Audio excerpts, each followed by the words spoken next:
ආදරණීය දරුදරියනි අපි මීට පෙර පාඩම් පරිච්ඡේදයෙන් චෙක්පත් හා සම්බන්ධ වැදගත් ඒකකයක් සාකච්ඡා කළේ. ඒ තමයි චෙක්පත් අගරු කිරීම පිළිබඳව. ඔබට මතක ඇති චෙක්පත් අගරු කිරීම කියලා කියන්නේ දැන් නිකුත් කරපු චෙක්පත් වලට ගෙවන්නේ ගෙවන බැංකුවනේ. නැත්තම් අල්ලත් බැංකුවනේ. ඒ කියන්නේ ජංගම ගිණුම් හිමියාගේ බැංකුව. චෙක්පත් නිකුත් කරාට පස්සේ ඒ චෙක්පත් වල ආදායකින් නැත්තම් ධාරකයින් ගෙවන බැංකුවට තමයි චෙක්පත් ඉදිරිපත් කරන්නේ. ගෙවීම සඳහා. ඉදිරිපත් කරාම ගෙවීමට පෙර සාධක කීපයක් සලකලා බලනවනේ. ගෙවන්න පුළුවන් නම් මුදල් ගෙවලා නිදහස් කරනවා. ඒක තමයි චෙක්පත් ගරු කිරීම කියන්නේ. එවැනි අවස්ථාවක යම්කිසි යුක්ති සහගත හේතුවක් නිසා චෙක්පතට ගෙවීමේ අපහසුවක් තියෙනවා. නැත්නම් ගෙවන්න බැරි නම් ගෙවන බැංකුවට චෙක්පතට මුදල් නොගෙව ප්‍රතික්ෂේප කරනවා. ඒක තමයි අපි කතා කරේ චෙක්පත් අගරු කිරීම කියලා. මතකනේ? එහෙම අගරු කරනකොට සාමාන්‍යයෙන් බැංකුව අගරු කිරීමට හේතුව ඊටාම කෙටියෙන් සම්මත ස්ටෑන්ඩඩ් ක්ලෝස් එකක් විදියට සම්මත වගන්තියක් විදියට රතු තීන්තෙන් චෙක්පත මත තබන්න ඕන. ඒක එංගලන්ත බැංකු පරිචයෙන් ආපු සම්ප්‍රදායක්. හේතුව චෙක්පතක් කියන්නේ බැංකුවකට අනකර ඇති ඉල්ලූ විට ගෙවිතු විනිමය බිලක් කියලා අපි ඉගෙන ගත්තේ. එවනම් ඉල්ලූ විට බැංකුව ගෙවන්න බෙදලා ඉන්නවා නම් චෙක්පත අගරු කරනවා කියන්නේ ගෙවන්නේ නැහැ කියන එකනේ. එවනම් හේතුවත් අපිට දැනගන්න ඕන. දැනගන්න අපට අයිතියක් තියෙනවා. බැංකුවේ යුතුයකමක් තියෙන හේතු දන්වන්න. අනේ හේතුව එංගලන්ත බැංකු පරිචයේ ප්‍රධාන සිද්ධි කීපයක් මත චෙක්පත අගරු කරද්දී අගරුට හේතුව මෙන්න මේ වගේ වගන්තියකින් ඇතුළත් කරනවා කියලා සම්මත වශයෙන් සකස් කරලා තියෙනවා. ඒවම තමයි ලංකාව ආදේශ කරගෙන තියෙන්නේ. අපි වෙන අගරු සරහන් 15ක් පමණ කතා කරා. අපි ඒකෙන් ඉගෙන ගත්තා චෙක්පත් අගරු කිරීමට හේතු. චෙක්පත් ගෙවන බැංකුවට ගෙවීම සඳහා ඉදිරිපත් කරාම මුදල් නොගෙවා ප්‍රතික්ෂේප කරන නැත්නම් අගරු කරන හේතු අපි කතා කරා. නිකන් නෙවෙයි අගරු සරහන් සහිතව. අපි මේ පරිච්ඡේදයෙන් අගරු සරහන් දීලා හේතු ඇහුවත් හේතු දීලා අගරු සරහන් ඇහුවත් ලියන්න පුළුවන් විදිහට සාකච්ඡා කරා. නිර්වුල්ව සාකච්ඡා කරා. ඔබ කිසිදු පාසලක අධ්‍යාපනයක් ලැබලා නැති වෙන්න පුළුවන්. කිසිදු උපකාරක පන්තික අධ්‍යාපනයක් ලැබලා නැති වෙන්න පුළුවන්. ප්‍රශ්නයක් නෑ. මම කරන්නේ විශ්වාසයෙන් මගේ ඒ පරිච්ඡේදය ඔබ අනිවාර්යෙන් පරිශීලනය කළා නම් අගරුව සම්බන්ධයෙන් ඔබට ඕනෑම විභාග ප්‍රශ්නයකට යන්න අනිවාර්යයෙන්ම 100%ක්ම 200%ක්ම ශක්තිය තියෙනවා.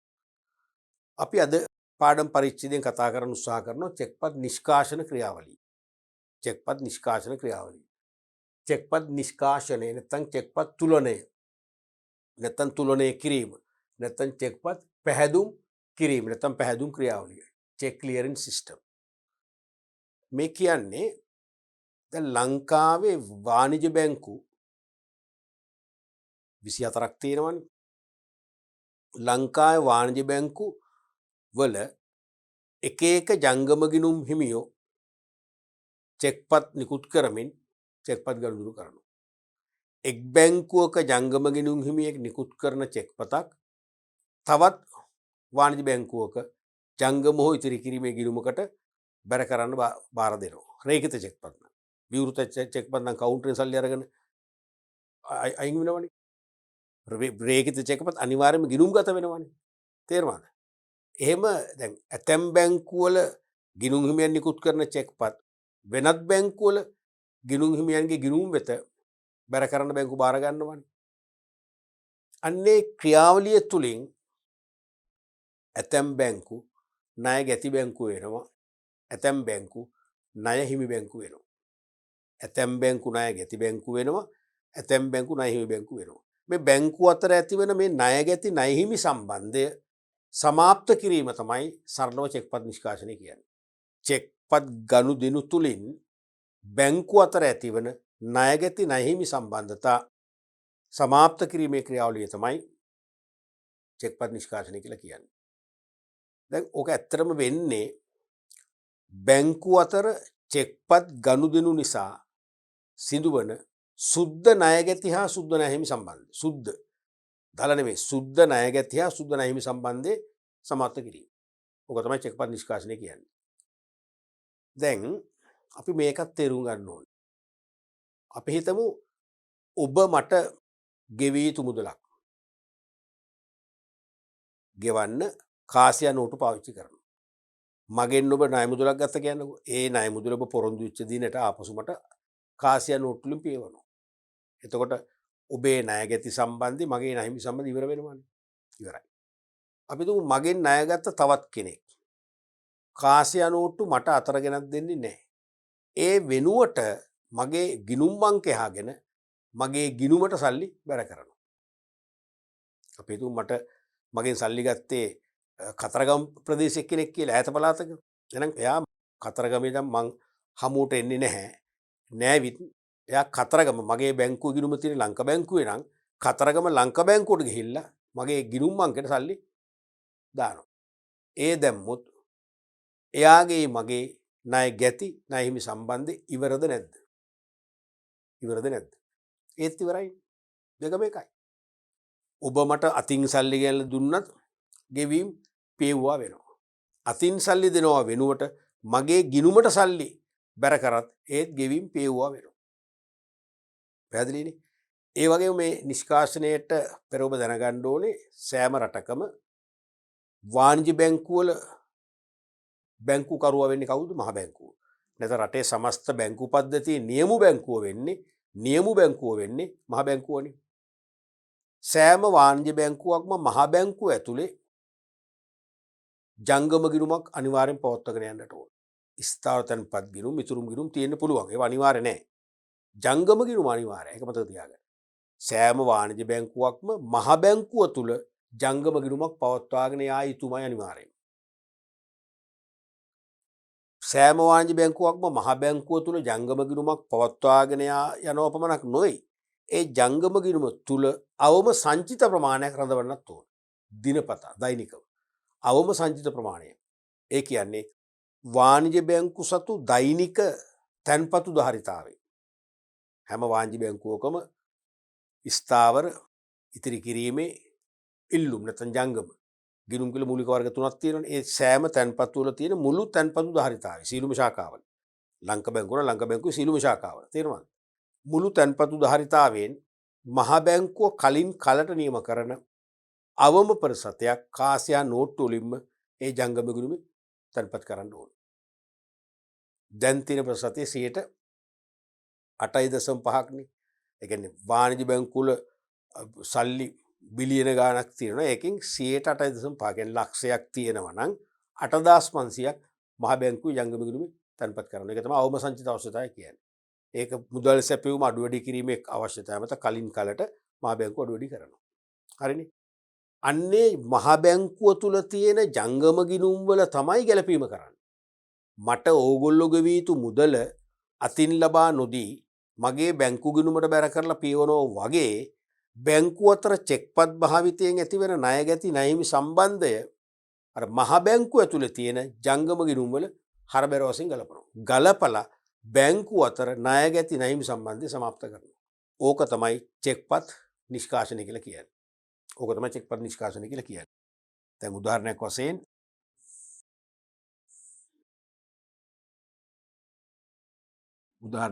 අපි හිතමු මේ තියෙන මහ බැංකුව. මහ බැංකුව. ඔයාලට තියෙනවා කියලා හිතන්න.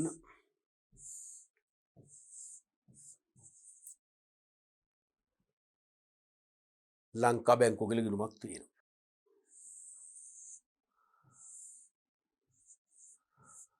මහජන බැංකුව කියලා ගිණුමක් තියෙනවා. හරිද? මේ ඔක්කොම ජංගම ගිණුම්.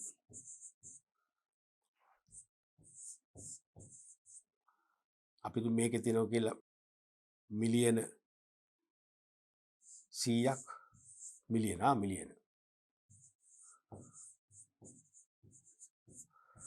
මේකේ තියෙනවා කියලා මිලියන 600ක්.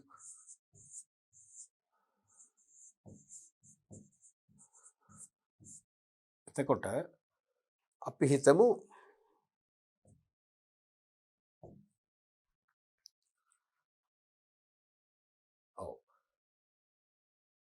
ලංකා බැංකුව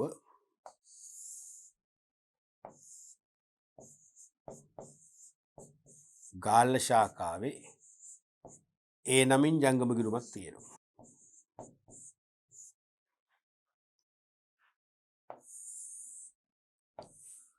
මහජන බැංකුව මීගමු ශාකාවේ B නමින් ජංගම ගිණුමක් තියෙනවා. එතකොට ඒ විසින් චෙක් එකක් දෙනවා, චෙක් පතක් දෙනවා 10,000ක. රේගිත චෙක් පත. මෙහි B මගින් ඒට චෙක් එකක් දෙනවා 8,000ක. ඒකත් රේගිතයි. ඔබ හිතන්නකෝ. තේරුණාද? ලංක බැංකුව ගාල්ල ශාකාවේ ඒ විසින් 10,000ක චෙක් පතක් නිකුත් කරනවා මහජන බැංකුව මීගමු ශාකාවේ ගිණුමක් තියෙන බීට. රේගිත චෙක් පතක්. දැන් B මොකද කරන්නේ? ඔය චෙක් පත බාර දෙන ඔයාගේ බැංකුවට ගිණුමට රැස් කරන්න කියලා. එතකොට ඒක මහජන බැංකුවෙන් චෙක් පත් නිෂ්කාශනාගාරයට යොමු කරලා නිෂ්කාශනාගාරයෙන් ලංක බැංකුවට එවලා ලංක බැංකුවේ මුදල් ලබා ගන්නවා කියලා අපි කියන්නේ. භෞතිකව නෙවෙයි, මුදල් ඕකේ කරලා ගන්නවා. ලබාගත්තම තමයි මෙතනට බැර කරන්නේ. මෙහෙන් ඕකේ කරලා යවත්තම මෙතනට හර වෙන්නේ. තේරුණාද?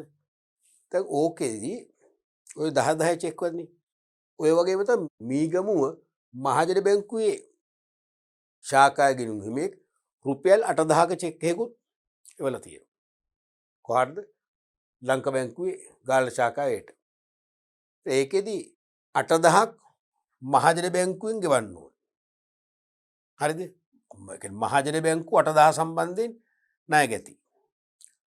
ණය හිමි ලංක බැංකුව. 8,000 සම්බන්ධයෙන් මේ තියෙන්නේ මම මේ පැත්තේ ලියන්නකෝ. ණය හිමි. මේ පැත්තේ ණය ගැති. තේරුණා නේද? ඊළඟට 10,000 චෙක් එක හිතන්න. 10,000 චෙක් එක ලංක බැංකුවෙන් යවන්නේ හරියට. හරියට ලැබෙන්න ඕන. එහෙමනම් මෙහි මේ පැත්ත ණය ගැති. ලංක බැංකුව ණය ගැති. මහජන බැංකුව ණය හිමි. කොහොමද වෙන්නේ? දැන් මේ චෙක් පත් දෙකම දැන් මං ඉස්සෙල්ලා කිව්වා වගේ මට ලැබී යුතු මුදල් ඔබ මම වෙත ඇවිල්ලා මගේ අතට කාසි හා නෝට්ටු වලින් ගෙවලා පියවලා යන්න පුළුවන්. එහෙම නැත්නම් ඔබ ඈතක නම් ඉන්නේ, ඔබ වෙනත් රටක නම් ඉන්නේ, මාව මුණ ගැහෙන එක සංකීර්ණයිනේ. ඒ නිසා මගේ ගිණුම් අංකයට ඔබට පුළුවන් සල්ලි බැර කරන්න. ගිණුම් අංකයට දැම්මත් ඔබෙත් මගේත් ණය ගැති නැමි සම්බන්ධේ පියවිලා යනවා, අවසන් වෙලා යනවා. ඒ වගේ සාමාන්‍ය බැංකුව අතර චෙක් ගනුදෙනු වල අවසන් ප්‍රතිඵලය මොකද කරන්නේ? බැංකු විසින් මුදල් හුවමාරු කරගන්නව වෙනුවට කරන්නේ මහ බැංකුවේ තියෙන මේ වාණිජ බැංකුවල ගිණුම් වල ගලපනවා. දැන් මම ළඟ ගිණුමක් නැහැ නේ, වාණිජ බැංකුවේ ගිණුම තියෙන්නේ. මට ලැබී යුතු මුදල ඔබ මගේ බැංකුවේ ගිණුමට දානවා වගේ මෙන්න මේ බැංකුව අතර ලැබී යුතු සහ ගෙවිය යුතු වටිනාකම් මොකද කරන්නේ? ඒගොල්ලන්ගේ ගිණුම් තියෙන මහ බැංකුවේ. ඒගොල්ලන්ගේ ගිණුම් තියෙන මහ බැංකුව ගිණුම් වල ගලපනවා. ගැලපුවම තමයි ණය ගැති ණය සම්බන්ධේ හමාර වෙන්නේ. තේරුණානේ? ඉතින් මේකෙදි මේ චෙක් පත් දෙකක් නේ මම උදාහරණ ගත්තේ. දෙක දෙවතාවකදී ගනුදෙනු කරන්න අවශ්‍ය නැහැ. මේකේ සුද්ධ ප්‍රතිඵලය ගත්තම ඇති. 10,000 සම්බන්ධයෙන් ලංක බැංකුව ණය ගැති. ඒ ලංක බැංකුව කෙනෙක් චෙක් ඉෂුව කරන්නේ. මෙහෙට තමයි රැස් කරන්න වෙන්නේ. මෙතන මෙයා මේ පැත්ත මේ 10,000 සම්බන්ධයෙන් මෙයා ගෙවන බැංකුව, අරය රැස් කරන බැංකුව. 8,000 සම්බන්ධයෙන් මේ පැත්තේ මහජන බැංකුව ගෙවන බැංකුව, ලංක බැංකුව රැස් කරන බැංකුව. හරිනේ? ඒතර වෙන්නේ 10,000ක් ලංක බැංකුවෙන් මහජන බැංකුවට යන්න ඕනේ. 8,000ක් මහජන බැංකුවෙන් ලංක බැංකුවට එන්න ඕනේ. සුද්ධ ප්‍රතිඵලය කීයද? 2,000යි.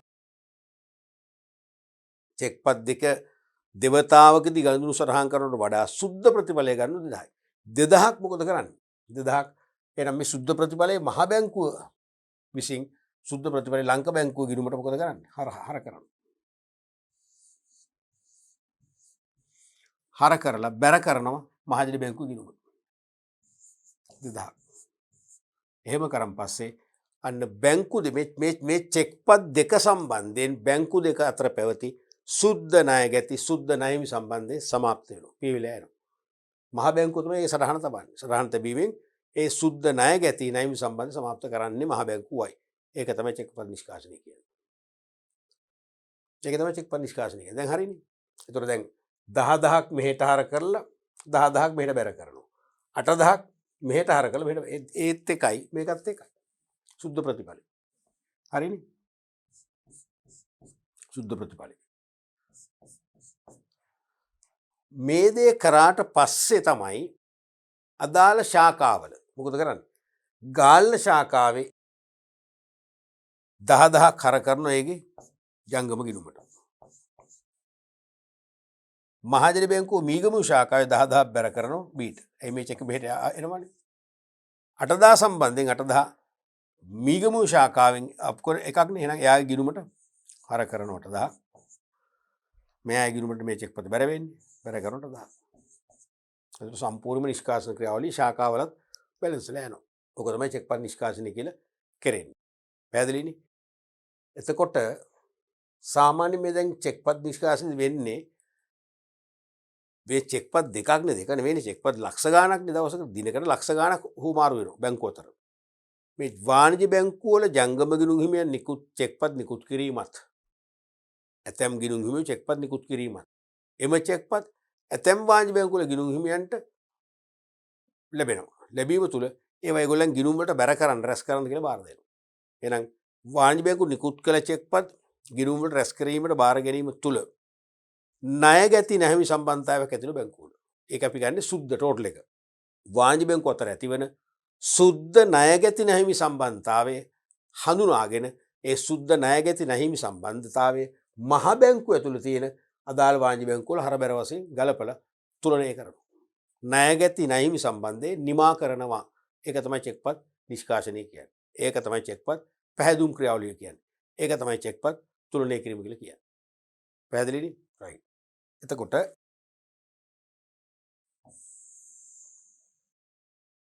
ජංගම ගිණුම් හිමියන් නිකුත් කරන චෙක්පත්වල වටිනාකම් රැස් කරන බැංකුවල ජංගම ගිණුම් වලට බැර කිරීමට කටයුතු කිරීමේදී බැංකුව අතර ඇතිවන සුද්ධ ණය ගැති හා සුද්ධ ණය හිමි සම්බන්ධතාවය මහ බැංකුවේ ඇති ඒ බැංකු ගිණුම් තුල හර බැර කිරීම මගින් පියවා දැමීම තමයි චෙක්පත් නිෂ්කාශනය කියන්නේ. මම දැන් පැහැදිලි කරත් ඒක තමයි. නැතහොත් රැස් කරන බැංකුව විසින් ගෙවන බැංකුව වෙතින් අදාළ චෙක්පත්වල වටිනාකම් ලබා ගැනීමේ ක්‍රියාවලිය. එහෙම කිව්වොත් හරි. රැස් කරන බැංකුව විසින් ගෙවන බැංකුව වෙතින් අදාළ චෙක්පත්වල වටිනාකම් ලබා ගන්නවා. ඒ කියන්නේ දැන් බලමු ඉස්සෙල්ලා ගත්ත උදාහරණේ ලංකා බැංකුවෙන් චෙක් එකක් යනවා මහජන බැංකුවට. මතකද 10,000 චෙක් එක ගියාම කරන්නේ මහජන බැංකුව මේ චෙක්පත ලංකා බැංකුවට ඉදිරිපත් කරලා 10,000 ලබා ගන්නවා. ලබාගෙන 10,000 අදාළ කෙනාගේ ගිණුමට බැර කරනවා. එහෙම 10,000 ලබා දෙනකොට ලංකා බැංකුව අදාළ ජංගම ගිණුමට 10,000 හර කරනවා. එකක් නම්. දෙකක් නම් සුද්ධ ප්‍රතිඵල මේ වගේ 2,000ක් හර කරලා 2,000 බැර කළා. හරිනේ? ඒකම මේ කියන්නේ. රැස් කරන බැංකුව විසින් ගෙවන බැංකුව වෙතින් අදාළ චෙක්පත් වල වටිනාකම් ලබා ගැනීම ක්‍රියාවලිය. දල වශයෙන් ඔක තමයි චෙක්පත් නිෂ්කාශනය කියන්නේ. ඊළඟට නිෂ්කාශන ඉතිහාසය ගැන පොඩ්ඩක් අවබෝධයක් ගත්තොත් 18 වන සියවසේ මුල් භාගයේදී එංගලන්තයේ ලන්ඩන් නුවර ලිපිකරුවන් මගින් එක් එක් වාණිජ බැංකුවලට ගොස් චෙක්පත් ඉදිරිපත් කර අය ලබා අය කියන මුදල් අය ලබා ගැනීමෙන් නිෂ්කාශනය සිදු වී. චෙක්පත් භාවිතය වැඩිවත්ම මෙම ක්‍රියාවලිය සංකීර්ණ අපහසු එකක් විය. මේ අතර ලන්ඩනයේ හොන්ස්බර්ග් වීදියේ පිහිටි අවන්හලකදී එක් එක් වාණිජ බැංකුවල චෙක්පත් රැගෙන යන ලිපිකරුවන් වෙහෙස නිවා ගැනීමට පුරුදු විය. ඒ ප්‍රතිඵලයක් ලෙස එක් එක් බැංකුවලට නොගොස් එකම ස්ථානයේදී චෙක්පත් හුවමාරු කර ගනිමින් මේ ක්‍රියාවලිය පහසුවෙන් කරගත හැකි බව තහවුරු වීම නිසා කුලියටගත් ගොඩනැගිල්ලක ලොව පළමු නිෂ්කාශනාගාර 1833 දී පිහිටෙව්වා. මේකෙන් කියන්නේ මුල්ම යුගයේදී චෙක්පත් නිෂ්කාශනයේ සිදු වුණේ අත්තුරු ක්‍රමයට නැත්නම් මැනුවල් සිස්ටම් එකටයි. ඒ කියන්නේ ලෝකේ මුලින්ම විධිමත් ලෙස බැංකු ව්‍යාප්තියක් ඇති වුණා කියලා පිළිගන්නේ බ්‍රිතාන්‍යයේනේ. බ්‍රිතාන්‍යයේ මොන සිටි එකේද? ලන්ඩන් සිටි එකේ. ඒතර ලන්ඩන් නුවර බැංකු කීපයක් විතරක් ශාඛා කීපයක් විතරක් ව්‍යාප්ත වෙච්ච මුල්ම කාලේ උනේ ඒ බැංකුවල ලිපිකරුවෝ තමන්ට වෙත ලැබිච්ච චෙක්පත් අරගෙන ගිහිල්ලා සෙසු බැංකුවලට ඒ චෙක්පත් ඉදිරිපත් කරලා මුදල් ඉල්ල ගන්න. ලන්ඩන් නුවර එක බැංකුවක ගිණුම් හිමියෙකුට ලැබිච්ච චෙක් එකක් එම බැංකුව මොකද කරන්නේ ලිපිකරුවෙක් මගින් අර චෙක්පත නිකුත් කළ බැංකුව වෙත යවලා චෙක්පත ඉදිරිපත් කරලා මෙන්න ඕගොල්ලන්ගෙන් චෙක්පතක් ඇවිල්ලා තිනවා අපිට මේකට සල්ලි දෙන්න කියලා සල්ලි අරගෙන ඇවිල්ලා ගිණුම් වලට ගලපනවා ගිණුම් වලට බැර කරනවා එහෙම සල්ලි දෙද්දි ඒ දෙන පැත්තේ බැංකුවේ අදාළ ගිණුමට හර කරනවා ඕක තමයි මුල්ම ආරම්භ නිෂ්කාශනය එතකොට ඕක බැංකු සහ ශාඛා ව්‍යාප්ත වෙලා බැංකුවල ගනුදෙනුකරු සංඛ්‍යාව වැඩි වෙලා චෙක්පත් භාවිතය ඉහළ ගිහිල්ලා තේරෙනවද බැංකුව අතර සිදුවන චෙක්පත් ගනුදෙනු ක්‍රියාවලිය පුළුල් වෙද්දී මේක ටිකක් සංකීර්ණ වෙනවා එතකොට එක එක බැංකුවල සෑම බැංකුවකින්ම ලිපිකරුවෙක් වෙනත් බැංකුවකට යනවා හැම බැංකුවකින්ම ඒ ලිපිකරුවෝ ලන්ඩන් වල හොන්ස්බර්ග් ස්ට්‍රීට් එකේ කොෆී ෂොප් එකක අවන්ලා කියන කොෆී ෂොප් එකක් මේක ගිමන් නිවා ගන්න වෙහෙස නිවා ගන්න පුරුදු වෙනවා කෝපි කෝප්පයක් බීලා ඒගොල්ලෝ වෙහෙස නිවා ගන්න ඉතින් ඔය දින කීපයක් යනකොට බැංකුවල බැංකු කීපයක ලිපිකරු එකට මුණ ගැහෙනවා පස්සේ ඒගොල්ලොන්ගේ අනිත් අර මේ පණිවිඩය යනවා පස්සේ හැමෝම කතා වෙලා එකම වෙලාවට මොකද කරන්නේ එකම වෙලාවට ඒ කොෆී ෂොප් එකට එක් රැස් වෙනවා කෝපි බීඩින් කතා එහෙම කතා වෙනකොට ඒගොල්ලොන්ටම අවබෝධ වෙනවා යම් දවසකදී අපි මේ කරන් නිෂ්ඵල දෙයක් නේ මමත් යනවා ඔයගොල්ලෝ ඔයාගේ බැංකුවට ඔයත් මගේ බැංකුවට එනවා අපිට එහෙම යන්න ඕනේ නැහැ නේ අපි දැන් හැමෝම මෙතනදී හමු වෙනවා මේ චෙක්පත් ටික අරගෙන ඇවිල්ලා සල්ලිත් අරගෙන ඇවිල්ලා මෙතනදී තෝරගෙන අපිට බැංකුවෙන් ගන්න ඕන එකක් මෙතනදී අරගෙන ගියා නම් ප්‍රශ්න ඉවරයි නේද කියලා අන්න අවබෝධ වෙනවා එහෙම තමයි චෙක්පත් නිෂ්කාශනයේ පළවෙනි බීජය ලෝකෙට ඇති වෙන්නේ යනුව තමයි 1833 දී කුලියටගත් ගොඩ ලන්ඩන් වීදියේ හොන්ස්බර්ග් වීදියේ කුලියටගත් ගොඩනැගිල්ලක ලෝකේ පළමු නිෂ්කාශනාගාරය එංගලන්තයෙන් ඇති වෙන්නේ 1833 දී. පැහැදිලිද?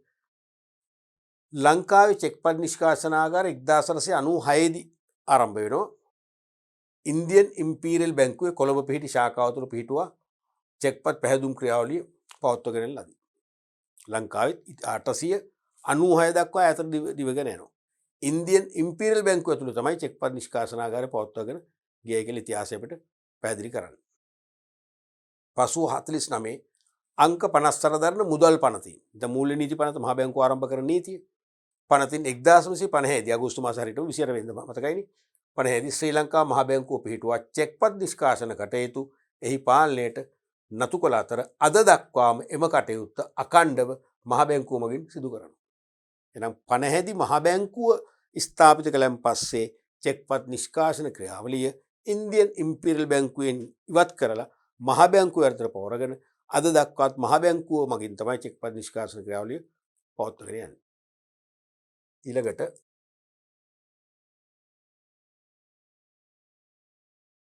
ආරම්භයේදී එක් බැංකුවල නියෝජිතයින් තම බැංකුවලට බැර කිරීමට බාරගත් චෙක්පත් සමග මහ බැංකුවේ නිෂ්කාශනාගාරයට පැමිණ එහි ඇති මේසයක් වටා අසුන්ගෙන එක් වාණිජ බැංකුවට අදාළ චෙක්පත් බැංකු නියෝජිතයින් අතර හෝමාරු කරගනිමින් ඒ බැංකුවලට අදාළව නිෂ්කාශන වාර්තාව සකසා ගත්තා. එම චෙක්පත් පිළිබඳ ආගම්‍ය හා විගම්‍ය වාර්තාව කියලා හඳුන්වනවා. ඒ නිෂ්කාශන වාර්තාව කියන්නේ ආගම්‍ය හා විගම්‍ය වාර්තාව. එම වාර්තා ඇසුරින් ඒ බැංකුවල සුද්ධ ණය ගැති හා නැමි සම්බන්ධය පිළිබිඹු කරමින් මහ බැංකුවට නිෂ්කාශන වාර්තාව ලබා දෙන අතර ඒ අනුව මහ බැංකුව විසින් එහි පවත්වාගෙන යන එක් වාණිජ බැංකුවල ජංගම ගිණුම්වල එම වටිනාකම් හරහා බැර කරමින් බැංකුව අතර පවතින සුද්ධ ණයෙහි ණයගැති සම්බන්ධතාව පියවරු ලැබේ. ඉන්පසු ඒ වාණිජ බැංකු තම ජංගම ගිණුම් හිමියන්ගේ ගිණුම් වලට හරහා බැර කිරීමෙන් නිෂ්කාශන කටයුතු සම්පූර්ණයෙන්ම අවසන් කරනවා. මේ ඡේදයෙන් අපි කිව්වේ මහ බැංකුව 1950 අගෝස්තු මාසේ 28 වෙනිදා ආරම්භ කරාට පස්සේ මුල් යුගයේදී සෑම වාණිජ බැංකුවක්ම දිනපතා තමන් වෙත ලැබිච්ච චෙක්පත් අරගෙන ලිපිකරුවෙක් හෝ ලිපිකරු කීප දෙනෙක් මහ බැංකු නිෂ්කාශනාගාරයට යවනවා. ගිහලා ඒකේ තියෙනවා රවුම් මේසයක්. ඒ මේසේ වටේ අසුන් ගන්න. අසුන් අරගෙන එක එක බැංකු වල ලිපිකරුවෝ ගෙනාපු චෙක්පත් මොකද කරන්නේ වර්ග කරගන්න. HNB එකෙන් චෙක්පත් කොච්චර ඇවිල්ලා තියෙනවද මහජන බැංකුවට. මහජන බැංකුවෙන් කොච්චර ඇවිල්ලා තියෙනවද ලංකා බැංකුවට. ආදී වශයෙන් වෙන් කරගෙන සුද්ධ ණයගැති නැහිමි සම්බන්ධය ඇතුළත් වාර්තාව සකසනවා. ඒක තමයි ඒකාබද්ධ ආගම්‍ය හා විගම්‍ය වාර්තාව කියන්නේ. ඒ වාර්තාව පදනම් කරගෙන බැංකුව අතර සුද්ධ ණයගැති ණයමි සම්බන්ධතාවය සටහන් කරලා මහ බැංකුවට නිෂ්කාශන වාර්තාව ලබා දෙනවා. රාත්‍රී කාලේ. දුන්නම මහ බැංකුව මොකද කරන්නේ? මහ බැංකුව තුල තියෙනවා වාණිජ බැංකුවල ජංගම ගිණුම්. ඒ ජංගම ගිණුම් වල හරබැර වශයෙන් මේ චෙක්පත් පිළිබඳ අවසාන තොරතුරු වාර්තා කරනවා. වාර්තා කරලා බැංකුව අතර ණය ගැති ණයහිමි සම්බන්ධය නිමා කරනවා. ඒක තමයි චෙක්පත් නිෂ්කාශනදී වෙන්නේ. උනේ මුල් කාලේ.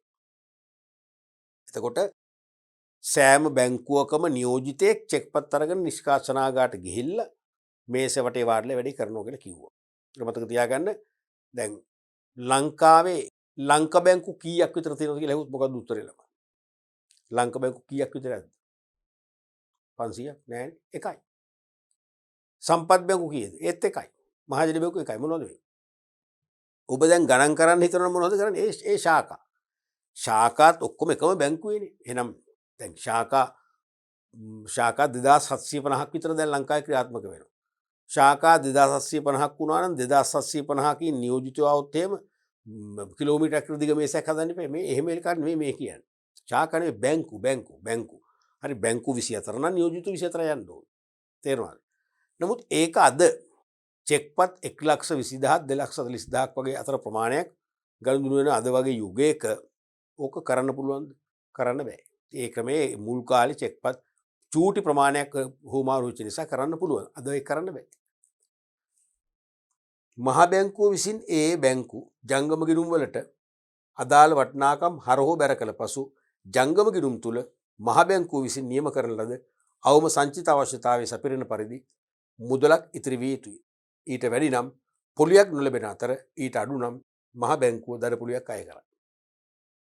මේ කියන්නේ බැංකුව අතර චෙක්පත් ගනුදෙනු තුලින් හඳුනාගත්ත සුද්ධ ණයගැති නැහිමි සම්බන්ධය මහ බැංකුව ඇතුලේ තියෙන වාණිජ බැංකුවල ජංගම ගිණුම් වල හරබැර වශයෙන් ගලපනවා. ගෙවිය යුතු බැංකුවල ජංගම ගිණුම් වලට හර කරනවා. ලැබිය යුතු බැංකුවල ජංගම ගිණුම් වල බැර කරනවා. එහෙම කළාට පස්සේ මතකනේ අවම සංචිත අවශ්‍යතාවය සෑම වාණිජ බැංකුවක්ම දිනපතා තමන් සතු මුළු තැන්පත්තු ධාරිතාවයෙන් මහ බැංකුව නියම කරන අවම ප්‍රතිශතය දැන් නම් 8.5 කියලා මම කිව්වා. ඒ මුදල කාසියා නෝටුවල මේ ජංගම ගිණුම් තියෙන්න ඕනේ. දැන් චෙක්පත් නිෂ්කාශන ගැළපිල්ලත් එක්ක මොකද වෙන්නේ? ඒ ශේෂය අඩු වෙන්න පුළුවන්. ඒ ශේෂය තේරෙනවද? දැන් අපි දැන් ලංක බැංකුවේ ඒ සල්ලි ශේෂය තිබුණා. අද මේ චෙක්පත් නිෂ්කාශන වාර්තාව අනුව මහ බැංකුව ලංක බැංකුව හර කරලා වෙනත් බැංකුවකට බැර කරාම ලංක බැංකුවේ අවම සංචිත අවශ්‍යතාව දැන් අඩු වෙන්න පුළුවන්. එතකොට දරුවනේ මේ චෙක්පත් වල සුද්ධ ණයගැති ණය සම්බන්ධය ගැලපුවට පස්සේ මහ බැංකුව ඇතුළේ තියෙන ඇතැම් වාණිජ බැංකු ජංගම ගිණුම් වල අර අවම සංචිතය මදි වෙන්න පුළුවන්. තේරුණාද? අවම සංචිත අවශ්‍යතාව මදි වුණොත් එහෙම ඒ හිඟේට දිනපතා ලොකු පොලියක් අය කරනවා මහ බැංකුව. දඩ පොලියක්. ඇතැම් බැංකු වල චෙක්පත් ගනුදෙනු ගැලපුවට පස්සේ අවම සංචිතයට වඩා සල්ලි වැඩිපුර තියෙන්න පුළුවන්. අතිරික්තයක් තියෙන්න පුළුවන්. අතිරික්තයක් තිබුණාට පොලියක් ගෙවන්නේ නැහැ. මතකනේ ජංගම ගිණුමන්නේ. අතිරික්තයක් තිබුණා කියලා මහ බැංකුව පොලිය ගෙවන්නේ නැහැ. හැබැයි අවම සංචිතයට අඩු වුණොත් පොලියක් අය කරනවා. ඒක ලොකු දඩ පොලියක්. සාමාන්‍යයෙන් දිනකට 2.75ක් වගේ දඩ පොලිය. දිනකට. ඒතර මේක ලොකු ප්‍රශ්නයක් නේ. ඒ නිසා වෙන්නේ මුදල් අතිරික්තතා තියෙන වාණිජ බැංකුවකින් අර අවම සංචිත අවශ්‍යතාවය සැපිරෙනකන් මුදල් ඌනත ඇති වාණිජ බැංකු දෛනික ණයක් ලබා ගන්නවා. අදර විතරක් ණයක් ගන්නවා. ණයක් කරන් අර අවම සංචිතේ ගලපනවා. එතකොට හරි. ඒතර මහ බැංකුවට ලොකු දරපොලියක් ගෙවන්න ඕනේ නෑනේ. අරක තමන්ගේම සහෝදර බැංකුවකින් ගන්න ඉතාම මේ දශම ගානක චූටි පොලියකට. උපරිම දෙනයි නැත්නම් උපරිම දින 7කින් කල්පිරෙනවා. දැන් ලංක බැංකුවට ඒ වගේ අද සල්ලි වුණතාවයක් නිසා ලංක බැංකුව අපි හිතමු සෙලාන් බැංකුවෙන් ඒ වගේ ණයක් ගත්තා කියලා. ගත්තට හෙට දවස උදා වුණාන් පස්සේ හෙට දවසේ චෙක්පත් නිෂ්කාශන අවසන් ප්‍රතිඵලයේදී මොකද වෙන්නේ? අර ඊයේ වුණතාවයක් තිබිච්ච බැංකුවේ ශේෂය මොකද වෙන්නේ? අතිරික්තයක් බඩවත් වෙන්න පුළුවන්. ඒක තමයි ඇත්ත කතාව. ඔයගේ දිනපතා චෙක්පත් ගනුදෙනු වාර්තා කිරීමත් සමගම මහ බැංකුව ඇතුළේ තියෙන ජංගම ගිණුම් වල අවම සංචිත අවශ්‍යතාවයේ ප්‍රමාණවත් නොවන විට සහෝදර බැංකුවකින් දිනකින් හෝ උපරිම දින 7කින් කල්පිරන తాවකාලික ණය ගන්න. එහෙම ණය ගන්නකොට වෙන්නේ මොකද්ද? ඒකේ මේ ණය ගන්නේ බැංකු අතරේ, වාණිජ බැංකු අතරේ. අන්තර් බැංකු ඒක්ෂණ ණය වෙළඳපොළ කියන සංකල්පය නිර්මාණය වෙනවා. හරිද? ඒ වගේ මුදල් අතිරික්තතා ඇති වාණිජ බැංකු මගින් මුදල් ඌනතා ඇති බැංකු වලට දෛනික ණය සැපීම කරනවා. තේරුණාද? ඒතොර වෙන්නේ මොකද්ද? බැංකු අතර නිසා කියන අන්තර් බැංකු. ෂණික ණයක් නිසා කියනවා ඒක්ෂණ. ඒකේ ගනුදෙනුවෙන් වෙළඳපොළක් නිර්මාණය වෙන නිසා කියනවා අන්තර් බැංකු ඒක්ෂණ ණය වෙළඳපොළ. අන්තර් බැංකු ඒක්ෂණ ණය වෙළඳපොළ කියලා කියනවා. එහෙනම් අන්තර් බැංකු ඒක්ෂණ ණය වෙළඳපොළක් නිර්මාණය වෙන්නේ මේ චෙක්පත් භාවිතයෙන් බැංකු අතර සුද්ධ ණයගැති න්‍යායමි සම්බන්ධයේ මහ බැංකුවේ ජංගම ගිණුම්වල ගැලපීම මත ඇතැම් ජංගම ගිණුම්වල මුදල් ඌනත ඇතිවීමත් ඇතැම් වාණිජ බැංකු ජංගම ගිණුම්වල මුදල් අතිරික්තතා ඇතිවීමත් නිසා බැංකු අතර දෛනිකව ණය ගනුදෙනුවක් ඇති වෙනවා. ඒ නිසා තමයි අන්තර් බැංකු ඒක්ෂණ ණය වෙළඳපොළක් නිර්මාණය වෙන්නේ. අපි ඒක මූල්‍ය කළමනාකරණ පාඩමේදී විස්තරාත්මකව කතා කරනවා. එතකොට ඊළඟට තියෙන්නේ මම හිතන්නේ ඒක තමයි ඔව්. එම නිසා හිඟ ශේෂයන් නැති බැංකු එම හිඟය පියවීමට අතිරික්ත ශේෂ ඇති බැංකු වලින් ණයට ගැනීමක් සිදු කරයි. මෙම කෙටිකල් ණය දීම හා ලබා ගැනීම පැය 24කට පමණක් සීමා වන අතර එම තත්ත්වය ආන්තර් බැංකු ඒක්ෂණ ණය වෙළඳපොළ ලෙස හඳුන්වනු ලැබේ. පැහැදිලිනේ? ඊළඟට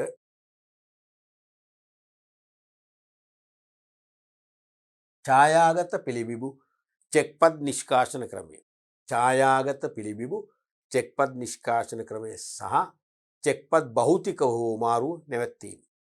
ඉමේජ් චෙක් ක්ලියරින් සිස්ටම් නැත්නම් චෙක් ට්‍රන්කේෂන්.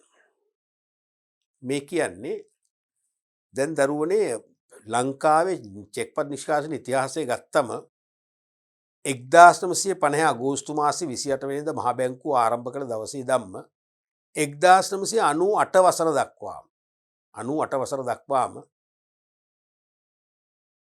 චෙක්පත් නිෂ්කාශන ක්‍රියාවලියේදී භෞතිකව චෙක්පත් නිෂ්කාශනාගාරයට ගේන්න වුණා. ප්‍රවාහන මාධ්‍යයන් තුලින් ප්‍රධාන මාර්ග ඔස්සේ චෙක්පත් ප්‍රවාහනය වුණා. උදාහරණයක් වශයෙන් කතරගම ලංකා බැංකුවේ ගිණුම් හිමියෙක් එයාට යාපනයේ මහජන බැංකුවේ ගිණුම් හිමියෙක් කියලා චෙක් එකක් දෙනවා එයා ගිණුමට රැස් කරන්න කියලා. මොකද උදාහරණේ කතරගම ලංකා බැංකුවේ ගිණුම් හිමි ජංගම ගිණුම් හිමියෙකුට ලැබිච්ච චෙක් එකක්. කොහෙන්ද? යාපනයේ මහජන බැංකුවේ ගිණුම් හිමියෙක් දෙනවා කතරගම ලංකා බැංකුවට රැස් කරන්න කියලා. නිකම්ම රැස් කරන්න බෑනේ. එහෙනම් ওই චෙක්පත කතරගම ලංකා බැංකුවෙන් ඔක මම හරියට පෙන්නන්න දෝනේ එන විදිය. පාත් එක මෙන්න මෙහෙම වුණේ.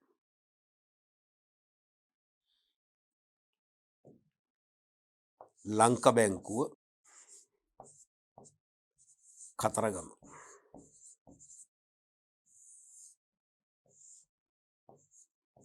ජංගම ගිණුමක් තියෙනවා ඒට. මහජන බැංකුව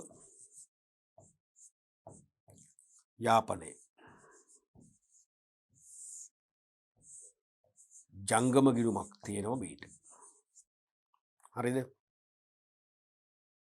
අපි හිතමු මේ මහජන බැංකුව යාපනයේ ශාඛාවේ ගිණුමක් තියෙන B චෙක් එකක් නිකුත් කරා මෙයාට. රුපියල් 10000ක් කියන්නකෝ. 10000ක චෙක් එකක්. රේගිත චෙක් පත කියලා හිතන්න. දැන් මේ චෙක්පත කතරගම ලංකා බැංකුවේ තමන්ගේ ගිණුමට රැස් කරන්න බැර කරන්න කියලා ඒ බාර දෙනවා. දුන්නට නිකම්ම බැර කරන්නේ නෑනේ. මොකද මේක සල්ලි වටිනාකමක් එන්නේ නැහැ. එන ක්‍රමයක් තියෙන්නේ නැහැ. එපිටර වෙන්නේ ලංකා බැංකුව මේ චෙක් එක යවනවා ලංකා බැංකුවේ ප්‍රධාන කාර්යාලයට හෙඩ් ඔෆිස් එකට. මොකද කතරගම ඉඳන් ඒ කාලේ වෙනවා දිනපතා එනවා මේ වෑන් රථ ප්‍රවාහන මාධ්‍යයක් එනවා. හැම නගරයකම හැම වාණිජ බැංකුවකම ගිහිල්ලා ඒ බැංකු වලින් ඒ ගේන්න ඕන චෙක්පත් ටික බාර අරගෙන කොළඹට අරන් එනවා. තේරුණාද? එහෙනම් ලංකා බැංකුව කතරගම ඉඳන් ওই චෙක් එක ලංකා බැංකුවේ කොළඹ මුලස්ථානට එවනවා. ඒකෙන් ඊට පස්සේ යවනවා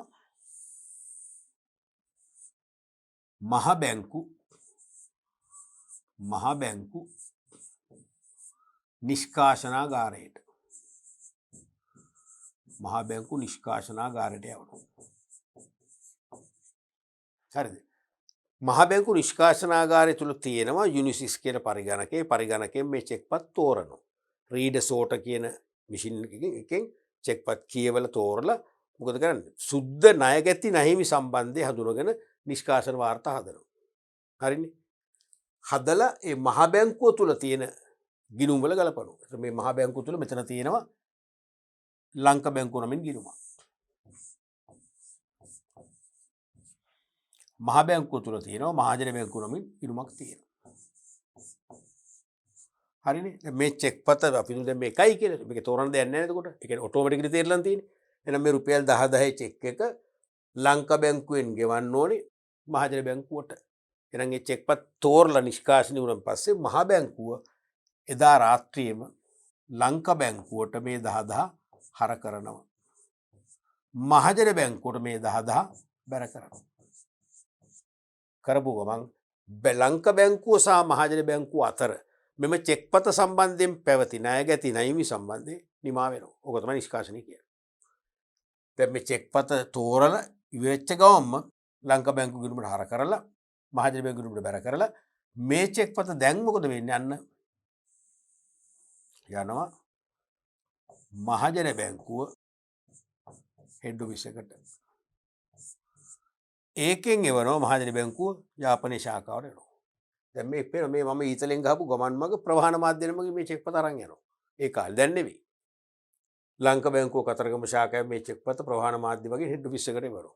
ඒකෙන් නිෂ්කාශනාගාරට තෝරලා වෙල ඊට පස්සේ ඒකෙන් මහජන බැංකුව මූලස්ථානට ඒකෙන් යාපනයේ ශාඛාවට එනවා. ආවම තමයි අන්න යාපනයේ ශාඛාව දැන් මේ චෙක්පතට ගරු කරන්න පුළුවන්ද කියලා සලකලා බලන්න. ගිණුමේ ප්‍රමාණවත් මුදලක් තියෙනවද? චෙක්පත මතු පිටින් සම්පූර්ණ විධිමත් ලෙස අන කරලා තියෙනවද? ගිණුම් හිමිය මිය ගිහිල්ලාද? අනකරු විසින් ගෙවීම නවත්තලාද? දිනේ තියෙනවද? අත්සන තියෙනවද? රේඛනේ නිවැරදිද කියලා බලලා ගෙවන්න පුළුවන් නම් තමයි ඕකේ කරලා මේක යවන්නේ මේ නැවත හෙඩ් ඔෆිස් එකට. මම ඒ පාත් එක මෙහෙම පෙන්눔 කරන්නම්. එම ගෙවන්න පුළුවන් නම් තමයි ඕකේ කරලා යවන්නේ මහජන බැංකුවෙන් හෙඩ් ඔෆිස් එකට. හරිද? එහෙම යවද්දී යන්න මහජන බැංකුව යාපනයේ ශාඛාවේ බීග ගිණුමට මේ 10 හර කරනවා. ඊට පස්සේ මහජන බැංකුව හෙඩ් ඔෆිස් දැන් ආයෙ මේක නිෂ්කාශනකට යන්න ඕනේ නැහනේ. මෙතනින් එවනවා කෙලිම මේක මෙහෙට. හරිද? හෙඩ් ඔෆිස් එක. ඒ හෙඩ් ඔෆිස් එකකින් එවනවා මෙහෙට. එව්වම තමයි අන්න ලංක බැංකුව ජංගම ගිණුමට ගෙන ඒගේ ජංගම ගිණුමට මේ 10 බැර කරන්නේ. අන්න ගිණුම් දෙකෙත් ගැලපිලා යනවා. ඕක තමයි කලින් වුණේ. දැන් මේ චෙක් එක මහා මග ප්‍රවාහන මාධ්‍ය වලින් ප්‍රවාහන කතරගම ඉඳන් මේ චෙක් එක ලංක බැංකුවට සමහර දවස් දෙකක් යනවා. තුන්වෙනි දවස් තමයි නිෂ්කාශනය වෙන්නේ. ඊට පස්සේ යාපනයට යන්නේ හතරවෙනි දවසේ. ඕකේ කරලා ඉන්නේ පස්වෙනි දවසේ. එහෙනම් පස්වෙනි හෝ හයවෙනි දවස් තමයි මේ ගිණුම් වලට මේ සල්ලි වෙන්නේ. ගැලපෙන්නේ. ප්‍රමාදයි. මහා මග ප්‍රවාහනය කරන නිසා. මෙන්න මේ මහා මග ප්‍රවාහනය කිරීම නතර කිරීම තමයි ඡායාගත පිළිබිඹු චෙක්පත් නිෂ්කාශනය වලින් වෙන්නේ. දැන් ලෝකේ දියුණු රටවල දැන් මේ ක්‍රම නැහැනේ. සෑම වාණිජ බැංකු ශාඛාවක්ම වාණිජ බැංකුවක් පමණ නෙවෙයි සෑම ශාඛාවක්ම සෑම වාණිජ බැංකුවකම සෑම ශාඛාවක්ම නිෂ්කාශනාගාරයට අන්තර්ජාලය ඔස්සේ නැත්නම් පරිගණක ජාලයක් ඔස්සේ කනෙක්ට් කරලා තියෙනවා. යම් බ්‍රාන්ච් එකකට ලද චෙක්පත විශේෂිත ස්කෑනර් යන්ත්‍රයකට ඇතුළු කළ වහාම ඒ චෙක්පතේ කොපි එක නැත්නම් අපි කියනවා ඡායාගත පිළිබිඹුව ඉමේජ් එක ෂණිකව නිෂ්කාශනාගාරයට යනවා. අර අපේ රටේ කරා වගේ ප්‍රවාහන මාධ්‍යෙන් මගින් ගෙනියන්න ඕනේ. මේ දැම්මම නිෂ්කාශනාගාරයට යනවා. මේ දැම්ම මේ චෙක් එක නිෂ්කාශනය වෙනත තෝරලා අදාළ බැංකුව ගිණුම් වල ගලපලා නිෂ්කාශනය කරනවා. ඉතින් ඔය ක්‍රමයේ තමයි පස්සේ ලංකාවෙත් දැන් 98න් පස්සේ එළියට එන්නේ. හැබැයි අරතරම්ම තාම දියුණු නැහැ. ඇමරිකාව වගේ තාම ලංකාවේ දියුණු නැහැ. හැම බ්‍රාන්ච් එකකම අදාළ පරිගණකයන්ට සවි කරලා අන්තර්ජාල සම්බන්ධතා අරගෙන විශාල ආරම්භක පිරිවැයක් දරලා සියලුම වාණිජ බැංකු ශාඛා නිෂ්කාශනාගාරත් එක්ක බද්ධ කරලා නැහැ තාම. ඒ කියන්නේ ඈත පළාත්වල සමහර වාණිජ බැංකු ශාඛාවල චෙක්පත් භාවිතය ඉතාම අඩුවෙන් වෙන්නේ. එතකොට ඒ වගේ බ්‍රාන්ච් එකකට කෝටි ගාණක් වැය කරලා මේ වගේ ස්කැනරයන්ට හදලා තේරුණාද? අන්තර්ජාල සම්බන්ධතා අරගෙන නිෂ්කාශනාගාරත් එක්ක සම්බන්ධ කිරීමේ තාක්ෂණයට මුදල් දරන එක නාස්තියක් කියලා සලකලා දැනට ප්‍රධාන ඈත පළාත්වල ප්‍රධාන නගරවල සේවා මධ්‍යස්ථාන ඇති කරලා තියෙනවා. ඒ සේවා මධ්‍යස්ථානය දැනට 11ක් තියෙනවා. ඒ සේවා මධ්‍යස්ථාන 11 අන්න අන්තර්ජාල සම්බන්ධතාවය ඇතුව නිෂ්කාශනාගාර කනෙක්ට් කරලා තියෙනවා. එහෙනම් මේ සේවා මධ්‍යස්ථාන අවට නගරවල වාණිජ බැංකු චෙක්පත් එදා වගේම අදත් අර සේවා මධ්‍යස්ථානට වාහනින් ප්‍රවාහනය කරලා දෙනවා.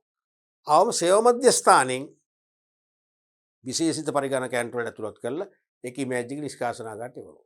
එහෙමයි වෙන්නේ. තාම ඇමරිකාව, ජර්මනිය වගේ එංගලන්තය වගේ සියලුම ශාඛා කනෙක්ට් කරලා නැහැ. සේවා මධ්‍යස්ථාන 11 තමයි කනෙක්ට් කරලා තියෙන්නේ. ඒ ප්‍රදේශවල බැංකු සේවා මධ්‍යස්ථානට චෙක්පත් ටික ගෙනත් දුන්නම ඒකේ ඉමේජ් එක ඊට පස්සේ නිෂ්කාශනාගාරට යොමු කරනවා. ඊට පස්සේ ටක් ගාලා නිෂ්කාශන නිම කරනවා. හරිනේ. එතකොට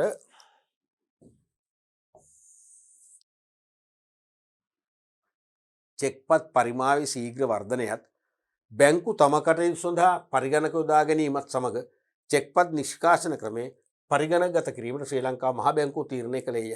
මෙම පරමාර්ථ ඉටු කර ගැනීම සඳහා මහා බැංකුවේ තොරතුරු තාක්ෂණ දෙපාර්තමේන්තුව යටතේ ශ්‍රී ලංකා ස්වයංකෘත චෙක්පත් නිෂ්කාශනාගාරය පිහිටුවන ලදී. ශ්‍රී ලංකා ඔටෝමේටඩ් ක්ලියරින් හවුස් ස්ලැක් කියලා කියන්නේ තේරෙනවද? එහෙනම් මේකෙදි මහා බැංකුවේ තොරතුරු තාක්ෂණ දෙපාර්තමේන්තුව මගින් ශ්‍රී ලංකා ස්වයංකෘත නැත්නම් ස්වයංක්‍රීය චෙක්පත් නිෂ්කාශනාගාරය ස්ථාපිත කළා. ඒ කියන්නේ චෙක්පත් ගියන් පස්සේ චෙක්පත් ඒ විශේෂ පරිගණකයන්ට ස්වයංක්‍රීයව තෝරලා නිෂ්කාශන වාර්තා හදලා මහ බැංකුවට තොරතුරු සපයනවා ගිණුම් වල ගලපන්න. ඊළඟට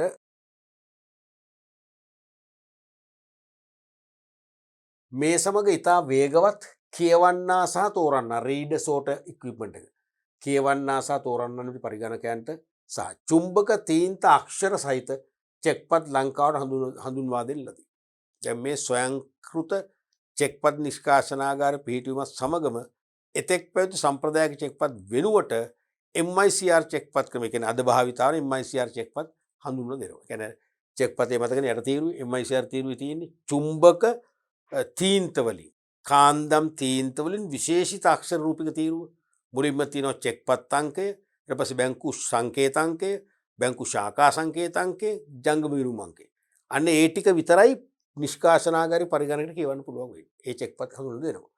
මේනෝ චෙක්පත් වල සඳහන් චුම්බක අක්ෂර පරිගණක මාර්ගයෙන් කියවීමේ තාක්ෂණය 98 වර්ෂයේ මාර්තු මාසයේ ශ්‍රී ලංකාවට හඳුන්වලා දුන්නා.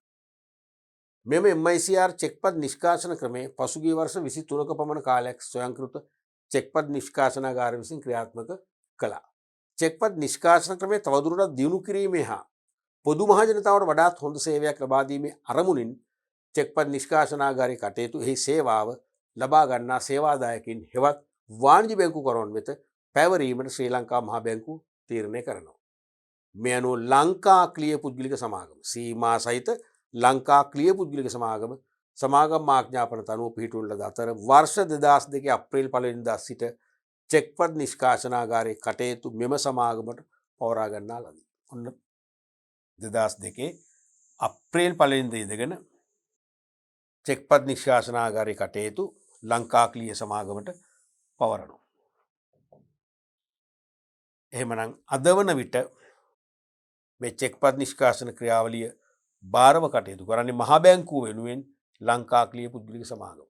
මේක මතක තියාගන්න. මේක සප්ලයි ටයිප් ක්වෙස්චන් වලදී කියන්නේ හිස්තැන් පුරවන ප්‍රශ්න වලට මම හිතන්නේ 4-5 සැරයක් විභාගෙට මෑත කාලේ ඇහුවා. මම පෙන්නන විභාග ප්‍රශ්න සාකච්ඡා කරද්දී මේක විභාගෙට අහනවා. මහා බැංකුව තමයි චෙක්පත් නිෂ්කාශන වගකීම දරන්නේ. දරුවට මහා බැංකුව ඒ දේ කරව ගන්න වෙනම ආයතනයක් සමාගම් පනතින් පිහිටුවන සමාගමක් වශයෙන්. මොකද ඒ තමයි ලංකා ක්ලිය පුද්ගලික සමාගම. එහෙනම් ලංකා ක්ලිය පුද්ගලික සමාගම 2002 සිට අද දක්වා චෙක්පත් නිෂ්කාශන ක්‍රියාවලිය මෙහෙවන නැත්නම් නියාමනය කරන ආයතනය බවට පත් වෙලා තියෙනවා. පැහැදිලිනේ? ඊළඟට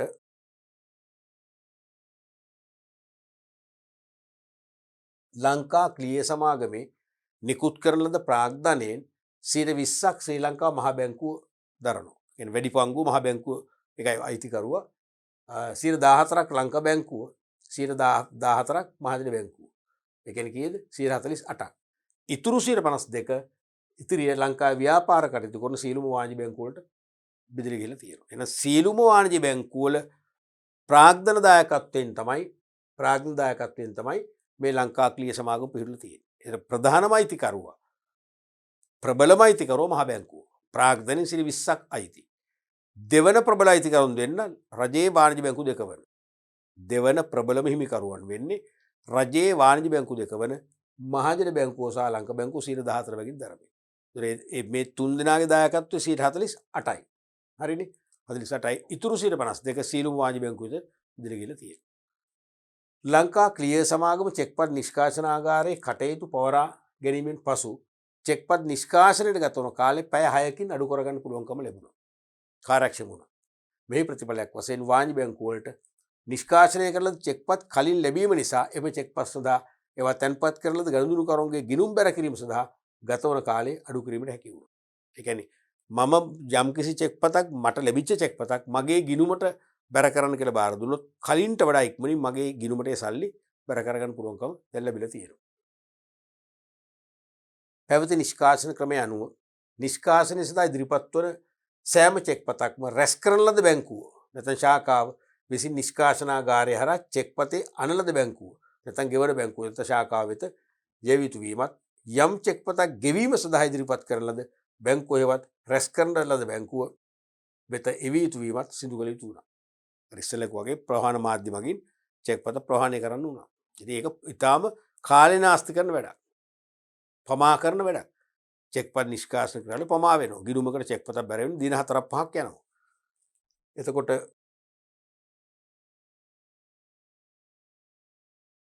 මේ සියලුම අවස්ථාවලදී අදාළ චෙක්පත මහා මාර්ගයේ ඔස්සේ ප්‍රවාහනය කිරීමට යම් කාලයක් ගත වුණා. ගෙවීමට ඉදිරිපත් කළ චෙක්පත එහි ගෙවන බැංකුකරු විසින් අගරු කර එවීමට හැකි කාලයේ කෙලවර වන තෙක් චෙක්පත රැස් කළ බැංකුකරු එම තැන්පත් කළ ගනුදෙනුකරුගේ ගිණුම බැර නොකරනු ඇත. හරිම ප්‍රමාද වෙලා තමයි ගිණුමට බැර වෙන්නේ. ඒතර බලන්න මේ තියෙන නිෂ්කාශනය සඳහා යවන චෙක්පත්. මේ තියෙන රැස් කරන බැංකුව, මේ තියෙන ගෙවන බැංකුව. හරිනේ? එහෙනම් රැස් කරන බැංකුවල ලැබිච්ච චෙක්පත් නිෂ්කාශන සඳහා යවනවා ප්‍රවාහකයන් මගින් මේ නිෂ්කාශනාගාරය. නිෂ්කාශනය කළාට පස්සේ ගෙවීම සඳහා යොමු කරනවා ගෙවන බැංකුව වෙත. චෙක්පත අගරු වුණා නම් ඒ ප්‍රවාහකයන් මගින් ආයි ওই චෙක්පත එනවා මෙහාට රැස් කරන බැංකුව වෙත. සෑම දෙයක්ම ප්‍රමාදයි කියන එක තමයි මේ පින්තූරෙන් පෙන්වුම් කරන්නේ. මේකට විකල්පය තමයි මොකද? ඉමේජ් චෙක් ක්ලියරින් සිස්ටම් එක හඳුන්වා දීම විකල්පය. මෙලෙස චෙක්පත් මාර්ගවල ප්‍රවාහණයෙන් නැතිවන ප්‍රමාදයේ වැළැක්වීම පිණිස 2005 වසර අවසානයේදී ඡායාගත පිළිබිඹු චෙක්පත් නිෂ්කාශන ක්‍රමය ඡායාගත පිළිබිඹු චෙක්පත් නිෂ්කාශන ක්‍රමය ඉමේජ් චෙක් ක්ලියරින් සිස්ටම් හඳුන්වා දෙන්න ලදී. මෙහිදී චෙක්පත වෙනුවට චෙක්පතේ ඡායාගත පිළිබිඹුව ඉමේජ් මාර්ගගත දුරකථන ජාලයක් ඔස්සේ භෞතික වාහන වල ප්‍රවාහණය වෙන්නේ ඔස්සේ නිෂ්කාශනාගාරය වෙත යවයි. ඉමේජ් ස්කෑන් යන්ත්‍රයට සවි කළ කැමරාවක් මගින් චෙක්පත හා චෙක්පතේ ඡායා පිළිබිඹුව ලබා ගනී. දැන් උන්නේ එහෙමනම් මේ ඡායාගත පිළිබිඹු නිෂ්කාශන ක්‍රමයත් එක්ක භෞතිකව චෙක්පත් නිෂ්කාශනාගාරය වෙත ගෙන යාමේ අවශ්‍යතාවයක් ඇති වෙන්නේ නැහැ.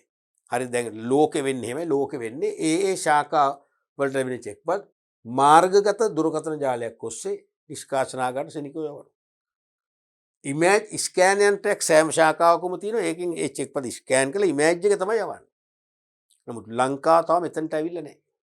ලංකාව තාම දියුණු නැහැ. තේරුණාද? ඒ නිසා ලංකාවේ සේවා මධ්‍යස්ථාන 11ක් ඇති කළේ සේවා මධ්‍යස්ථාන වලින් තමයි ඒ දේ කරන්නේ. දුර බැහැර බැංකු ශාඛාවල නිෂ්කාශනය අඩු බැවින් විශාල මුදලක් වැය කර යන්ත්‍ර සූත්‍ර මිලට ගැනීම පදනම් රහිත නිසා ප්‍රාදේශීය සේවා සැපයුම් මධ්‍යස්ථාන පිහිටුවා ඒවා මගින් මෙම පිළිබිඹු ලංකා ක්‍රිය සමාගම වෙත යවයි. දැනට මාතර, රත්නපුර, කුරුණෑගල, මහනුවර, නුවරඑළිය, අනුරාධපුරය, පොළොන්නරුව, දඹුල්ල, යාපනය නගරවල මෙම සේවා මධ්‍යස්ථාන පිහිටුලා තියෙනවා. එහෙනම් ඒ ප්‍රදේශවල වාණිජ්‍ය බැංකුවල ලැබෙන චෙක්පත් එදා වගේම අදත් මේ සේවා මධ්‍යස්ථානවලට ගේන්න ඕන ප්‍රහාණ මාධ්‍යෙන් මගින්. ඊට පස්සේ සේවා මධ්‍යස්ථානයේ ඉමේජ් ස්කෑනර් මගින් මේ චෙක් එකේ ඉමේජ් එක ගන්නවා. කොපි එක. ඡායාගත පිළිබිඹුව ගන්නවා. අරගෙන මාර්ගගත දුරකථන ජාලයක් ඔස්සේ නිෂ්කාශනාගාරයට යවනවා. යවල ඉක්මනින් නිෂ්කාශනය කරලා ඉක්මනින් නිෂ්කාශන වාර්තා හදලා ඉක්මනින් ගිණුම් වල ගලපලා නිෂ්කාශනයේ ඉක්මනින් නිමාව දකිනවා. දැන් ක්‍රියාත්මක වෙන්නේ විදියටයි. ඉතින් නුදුරු අනාගතයේ තවත් වසර ගණනාවකදී බටහිර රටවල වගේම මේ සේවා මධ්‍යස්ථාන ක්‍රමෙත් අයින් වෙලා සියලුම වාණිජ්‍ය බැංකු ශාඛා නිෂ්කාශනාගාරට කනෙක්ට් කරાવી. එදාට සෑම ශාඛාවක්ම තමන්ට ලැබෙන චෙක්පත් ඒ මොහොතම නිෂ්කාශනාගාරයට යවලා ඒ මොහොතම නිෂ්කාශන වාර්තාව සකස් කරලා ඒ මොහොතේම තමන්ගේ ගිණුම් හිමියන්ගේ ගිණුම් වල හරබෙර වශයෙන් ගැලපීම කියන කතාවත් එළියට එන දවස වැඩි ඈතක නොවේ. තාම නෑ. තාම යන්නේ සේවා මධ්‍යස්ථාන තුන තමයි වෙන්නේ. තේරෙනවනේ? ඒ ප්‍රදේශවල වාණිජ්‍ය බැංකු වෙත ලැබෙන චෙක්පත් ඒ ළඟම තියෙන සේවා මධ්‍යස්ථාන දුන්නම ඒ සේවා මධ්‍යස්ථානයේ ඉමේජ් ස්කෑනර් මගින් ඒකේ ඉමේජ් එක නැත්නම් ඡායාගත පිළිබිඹුව නිෂ්කාශනාගාරයට යවලා නිෂ්කාශනය ඉක්මනින් සිදු කරනවා. එතකොට දරුවනේ චෙක්පත් නිෂ්කාශන ක්‍රියාවලිය අපි ලෝකයේ ආරම්භ වෙච්ච දවසේ ඉඳන් අද දක්වා විකාශනයේ සංක්ෂිප්තව කතා කරා. සහ චෙක්පත් නිෂ්කාශනයේදී සිදුවන්නේ බැංකු අතර චෙක්පත් ගනුදෙනු නිසා සුද්ධ ණයගැති නැහිමි සම්බන්ධතා ඇති වෙනවා. ඒවා මහ බැංකුව මැදිහත් වෙලා මහ බැංකුව තුල පවතින වාණිජ්‍ය බැංකුවල ජංගම ගිණුම් වල හරබැර වශයෙන් ගලපලා බැංකු අතර ණයගැති නැහිමි සම්බන්ධය සමාප්ත කරනකොට අපි තේරුම් ගත්තා. පැහැදිලිනේ? අපි ඊළඟ කොටසට යමු.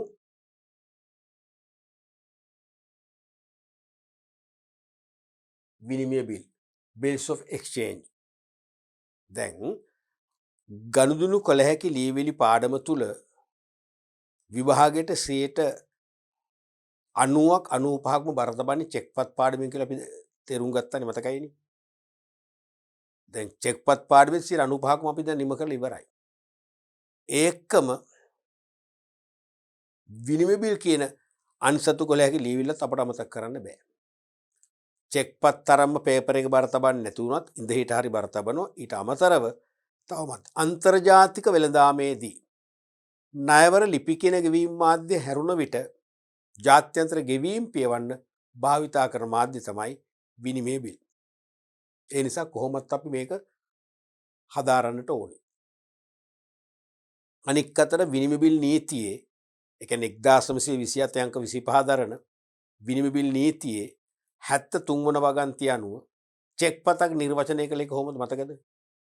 බැංකු කරුවෙකුට අනකර ඇති ඉල්ලූ විට ගෙවිය යුතු විනිමය බිලකි. බැංකු කරුවෙකුට අනකර ඇති ඉල්ලූ විට ගෙවිය යුතු විනිමය බිලක් කියලා තමයි අර්ථකථනය කරේ. එබැවින් චෙක්පතක් කියන්නේ විනිමය බිලක්. එහෙනම් චෙක්පතක් ගැන අවබෝධය ලබන්නත් අපි විනිමය බිලක් ගැන අවබෝධය ලබන්නට ඕනේ. කොහොමත් අපට ඒ නිසා මේක මග හරින්න බෑ. පැහැදිලිනේ?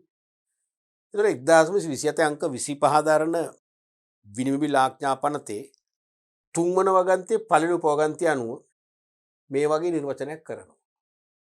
It is an unconditional order. ඒ කියන්නේ මොකද්ද? කොන්දේසි විරහිත. Unconditional. කොන්දේසි විරහිත නියෝගයක් කියන එක. It is an unconditional order in writing addressed by one person to another. එක් පුද්ගලයෙක් තවත් පුද්ගලයෙකුට. Signed by the person giving it, requiring the person to whom it is addressed to pay on demand or at a fixed or determinable future time a certain sum in money to owe to the order of a specified person or to bear. ඔය ඉංග්‍රීසි නීතියේ තියෙන අර්ථකථනයම සිංහල පරිවර්තන නීතියෙත් මෙන්න මේ විදිහටම තියෙනවා. විනිමය bill නීතියේ 3 වන වගන්තියේ පළමු උපවගන්තිය අනුව විනිමය බිලක් යනු නිශ්චිත පුද්ගලයෙකුට හෝ ඔහුගේ ඇනවුමට හෝ හාරකයාට නැත්නම් ධාරකයාට දෙක එකයි කියලා මතකයිනේ, හාරකයට උදාහරකයට ඉල්ලූ විට හෝ නිශ්චිත හෝ නියම කරගත හැකි අනාගත දිනකදී නියත මුදලක් ගෙවනු ලැබිය යුතුයයි නියම කරමින් දෙන තැනැත්තා විසින් අත්සන් තබා එක් අයෙකු විසින් තවත් අයෙකු අමතා නිකුත් කරන ලබන කොන්දේසි විරහිත ලිඛිත නියෝගයකි. නිර්වචනයේ දීර්ඝයි. මතක තබා ගන්න අමාරුද ලේසිද? ඉතාම ලේසි. ඉතාම ලේසි. මේ කියන්නේ මේකයි නිශ්චිත පුද්ගලයෙකුට හෝ ඔහුගේ විධානයට නැත්නම් ඇනවුමට හරි ඔහුගේ විධානයට කිව්වොත් හරි.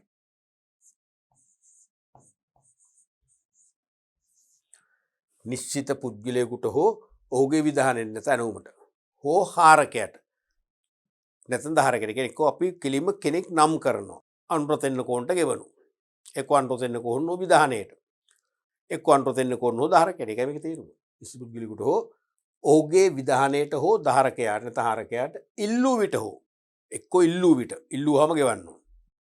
එහෙම නැත්නම් නිශ්චිත හෝ කෙලින්ම නිශ්චිත දිනයක් අපි තුමු අප්‍රේල් පළවෙනිදා ගෙවනු. හෝ නියම කරගත හැකි. එක්කෝ ඉල්ලුවාම at site එහෙම නැත්නම් නිශ්චිත දිනයක් අප්‍රේල් පළවෙනිදා ගෙවනු. නැත්නම් නියම කරගත හැකි අනාගත දිනකදී තේරුම අපි තුමු මාස දෙකකින් ගෙවනු. අන්න මාස දෙකකින් ගෙවනු කිව්වොත් ඒ දිනේ නියම කරගන්න පුළුවන්. ඒ දිනේ නියම කරගන්න පුළුවන්. නියම කරගත හැකි අනාගත දිනයකදී නියත මුදලක් අනිවාර්යෙන් මුදල නියත වෙන්නම ඕනේ. මුදල නිශ්චිතව සඳහන් වෙන්නම ඕනේ.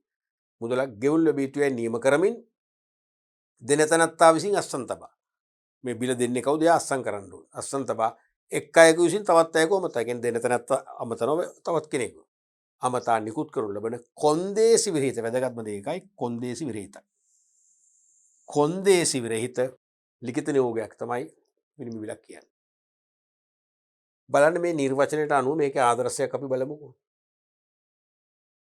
මේ තියෙන විනිමය බිලක ආකෘතිය සරලව. දැන් මේ විනිමය බිල් වලට දරුවනේ නිශ්චිත ප්‍රමිතියක් නැහැ. දැන් චෙක්පත් වල ප්‍රමිති තියෙනවනේ. සෑම වාණිජ බැංකුවකම චෙක්පත් මූලික වර්ග දෙකයිනේ. කුඩා චෙක්පත විශාල චෙක්පත. කුඩා චෙක්පත අඟල් 6.4 දිගයි අඟල් 3ක් පළලයි. ලොකු චෙක්පත අඟල් 8ක් දිගයි 4ක් පළලයි. ඒ ස්ටෑන්ඩඩ් නේ. මේක එහෙම එකක් නෑ. මේක ඕනනම් මුද්‍රණාලයක මුද්‍රණය කරලා තියෙන්න පුළුවන්. කම්පියුටර් ටයිප් සෙටින් වලින් හදන්න පුළුවන් මේක. අතින් ලියන්න පුළුවන්. තීන්තෙන් ලියන්න පුළුවන්. තේරෙනවද? ඒක නිශ්චිත ප්‍රමිතියක් නෑ. මුලින්ම අනුරත් තෙන්නකෝන් උතුරු කළුතර 2022 ජනවාරි 31. මෙතන අනුරත් තෙන්නකෝන් කියන්නේ චෙක්පතේ අනකරු අයිතිකරුවා. හරිද? එයාගේ ඇඩ්‍රස් එක තියෙන්නේ. මේ විනිමය බිලේ අගේ තමයි මේ සාමාන්‍ය උඩින් දාන්නේ. කොටුවක් ඇතුළේ රුපියල් 10,000යි ලක්ෂයයි කියලා දානවා. ඊට පස්සේ ලද වටිනාකම සලකා. මෙතන මේ ලද වටිනාකම කියන්නේ දැන් මම නම් අනුරත් තෙන්නකෝන් මගෙන් ඔබ භාණ්ඩ හා සේවා ණයට ගත්තනම් අන්න ඒකේ අගේ. තේරෙනවද? මගෙන් ඔබ භාණ්ඩ හෝ සේවා ණයට ගත්ත කියන්නකෝ ඒකේ අගේ. ලද වටිනාකම සලකා. දුටුවනින් එක්ක දුටුවනින් at site කියන්නේ ණය ගැතිය අතර බිල පත් වෙන්නේ කොයි මොහොතේද? ඒ මොහොත මෙයා ගෙවන්න බෙදලා ඉනවා. දුටුවනින් ගෙවනු කියලා දැම්මොත්. එහෙම නැත්නම් කියන්න පුළුවන් මාස දෙකකට පසු. නැත්නම් මාස දෙකකින් ගෙවන්න කියලා. දෙවිදියම වෙන්න පුළුවන්. එක්ක දුටුවනින් ගෙවනු නැත්නම් මාසකින්. මාස 3කින් ගෙවනු. පසු බන්දුල වර්ණපුර හෝ ඇනවුමට නැත්නම් විධානයට. බන්දුල වර්ණපුර හෝ ඇනවුමට එහෙම නැත්නම් විධානයට. මෙතනම දාන්න පුළුවන් වුණා හාරකයට. හරිද? ඇනවුම නැත්නම් දාන්න පුළුවන් මෙතනටම දාන්න පුළුවන්. හෝ හාරකයට.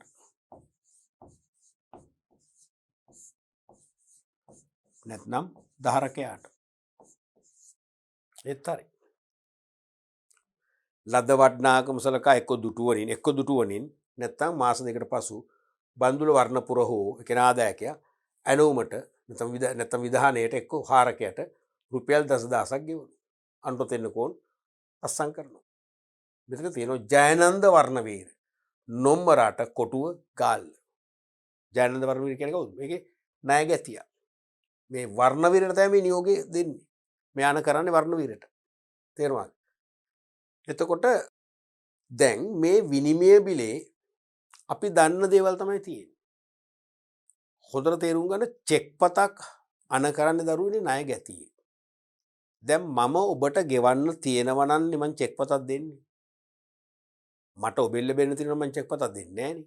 මම ඔබට ගෙවන්න තියෙනවා. මම ඔබෙන් එක්කෝ බහන්ඩ එක්කො සේවා අරගෙන තියෙනවා ඒකට හිලව්වෙන්න මං සල්ලි වෙනුවට මං චෙක් එකක් ඉෂුව කරනගෙන මොකද මං චෙක් එකක් නිකුත් කරනවා මම කවුද ණය ගැතියා ණය ගැතියෙක් තමයි චෙක් පතින් ගෙවීම කරන්නේ තමන්ගේ ණය ගැති භාවයේ සමාප්ත වෙන්නේ හරිනේ විනිමය බිලක් අන කරන්නේ ණය ගැතියෙක් නෙවෙයි ණය හිමියෙක් සම්පූර්ණ වෙනස් චෙක් පතක් අන කරන්නේ ණය ගැතියෙක් මොකටද තමන්ගේ ණය ගැති භාවය අවසන් කරන්න විනිමය බිලක් අන කරන්නේ කවුද ණය හිමියෙක් මතක තියාගන්න ණය හිමියෙක් දැන් මෙතන අනුරතෙන්න කෝන්ගෙන් බහන්ඩ අරගෙන තියෙනවා ජයනන්ද වර්ණවීර ණයට හරිද එතකොට වර්ණවීර සල්ලි ගෙව්වේ නැත්තම් පාඩුව ඇති වෙන්නේ පාඩුව විඳින්න වෙන්නේ විඳ ගන්න වෙන්නේ කාටද අනුරතෙන්න කෝන්ට ඒ නිසා එයා තමයි බිල අන කරන්නේ එයාගෙන් තමයි බිල ආරම්භ වෙන්නේ එහෙනම් මෙයා තමයි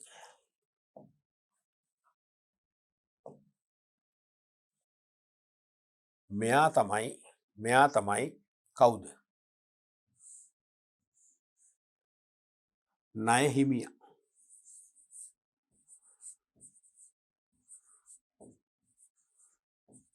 නැත්නම් අනකරු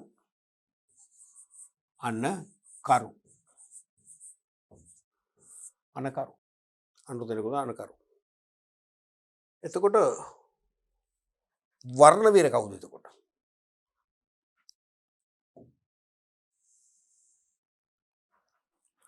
වර්ණවීර කවුද වර්ණවීර තමයි අන ලදු වෙන්නේ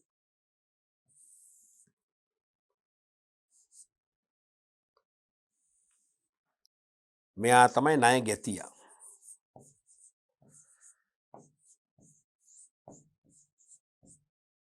ස්ට්‍රෝක් එකක් අන ලදු හරිනේ අරයා ණය හිමියා නැත්තං කවුද අනකරු ඒ මේ විනිමය බිලේ මුදල් ගෙවන්න කියලා අන්න ලබන්නේ කවුද ණය ගැතියා නැත්නම් අන ලදු මෙයාම තමයි අපි පස්සේ කියනවා ප්‍රතිග්‍රාහකය කියන්නේ මෙයාමයි ප්‍රතිග්‍රාහකය මේ හුරු වෙන්න ඕනේ මේ සංකල්ප කටපාඩම් කරන්න බෑ දකින්න ඕනේ මේ දැන් දැකලා තේරුම් ගන්න ඕනේ ප්‍රතිග්‍රාහකය ණය හිමියෙක් තමයි බිල අන කරන්නේ කාටද ණය ගැතියෙකුට එහෙනම් බිලෙන් කරන්නේ අනක් ඒ අන ලබන්නේ කවුද ණය ගැතියා තමයි ලදු අන දෙන්නේ කවුද ණය හිමියා තමයි අන කරු මේ බිලට ප්‍රතිග්‍රහණය කියලා පිළිගැනීමක් කරනවා පිළිගැනීම කරන්නෙත් ණය ගැතියා ඒ නිසා තමයි මෙයාට ප්‍රතිග්‍රාහකය කියලා කියන්නේ ඊට පස්සේ මෙතන බන්දුල වර්ණපුර ඉන්නවනේ ඒ කවුද මෙයා තමයි ආදායකයා කියන්නේ මෙයා තමයි ආදායකයා කියන්නේ ඔන්න චෙක් පත් වලින්ම අපි කතා කරොත් හරිනේ චෙක් පතක් කියන්නේ විනිමය බිලක්නේ එහෙනම් චෙක් පතක අනකරු අනලදු ආදායකයා ධාරකයා මේකෙත් ඒ වගේම තමයි අනකරු උනේ ණය හිමියා අනලදු වෙන්නේ ණය ගැතියා මාස දෙකකට පසු බන්දුල වර්ණපුර හෝ ඇනවුමට නැත්තම් විධානයට හෝ ධාරකයට ගෙවුණු කියලා දැම්මොත් මෙයා තමයි ආදායකයා බන්දුල වර්ණපුර අතේ තිබෙනකන් ධාරකයාත් එයාමයි යම් විදිහකින් බන්දුල වර්ණපුර ඊට පස්සේ මේ බිල ගනුදෙනුවක් සඳහා පවරා දෙනවා කියලා හිතන්නකෝ කුමාර සංඝක්කාරට එහෙනම් කුමාර සංඝක්කාර තමයි දැන් ධාරකයා වෙන්නේ ආදායකයා වෙන දැන් බන්දුලට බලයක් නැහැ කුමාරට තමයි දැන් මේ චෙක් මේ බිලේ වටිනාකම ගන්න පුළුවන් වෙන්නේ අර චෙක් පත් වගේම තමයි තේරුණාද ඊළඟට තේරුම් ගන්න දේ තමයි චෙක් පත් වගේ නිශ්චිත ආකෘතියක් නැහැ කිව්ව ප්‍රමිතියක් නැහැනේ බැංකුවේ මුද්‍රණය කළා එහෙම නැහැ අපිට මේක අපිටම මුද්‍රණය කරන්න පුළුවන් සමහරට චෙක් එකක් වගේ ඍජු කෝණාශ්‍රාකාර වෙන්න පුළුවන් මම ළඟ තියෙන එකක් ජපානයෙන් ආපු එකක් ඒක සමනින් හරියතරස් වගේ එකක් ඉන්දියාවෙන් ආපු එකක් මම ළඟ උදාහරණයක් තියෙනවා ඒක තනිකර කම්පියුටර් ප්‍රින්ට් එකක් කම්පියුටර් ටයිප් සෙටින් කරලා තේරෙනවද ඒක නිශ්චිත ෆ්‍රේම් එකක් නැහැ ප්‍රමිතියක් නැහැ මේකට රාමුවක් නැහැ තේරුණාද ඊළඟට අපි මතකද මේ නිර්වචනය කිව්වා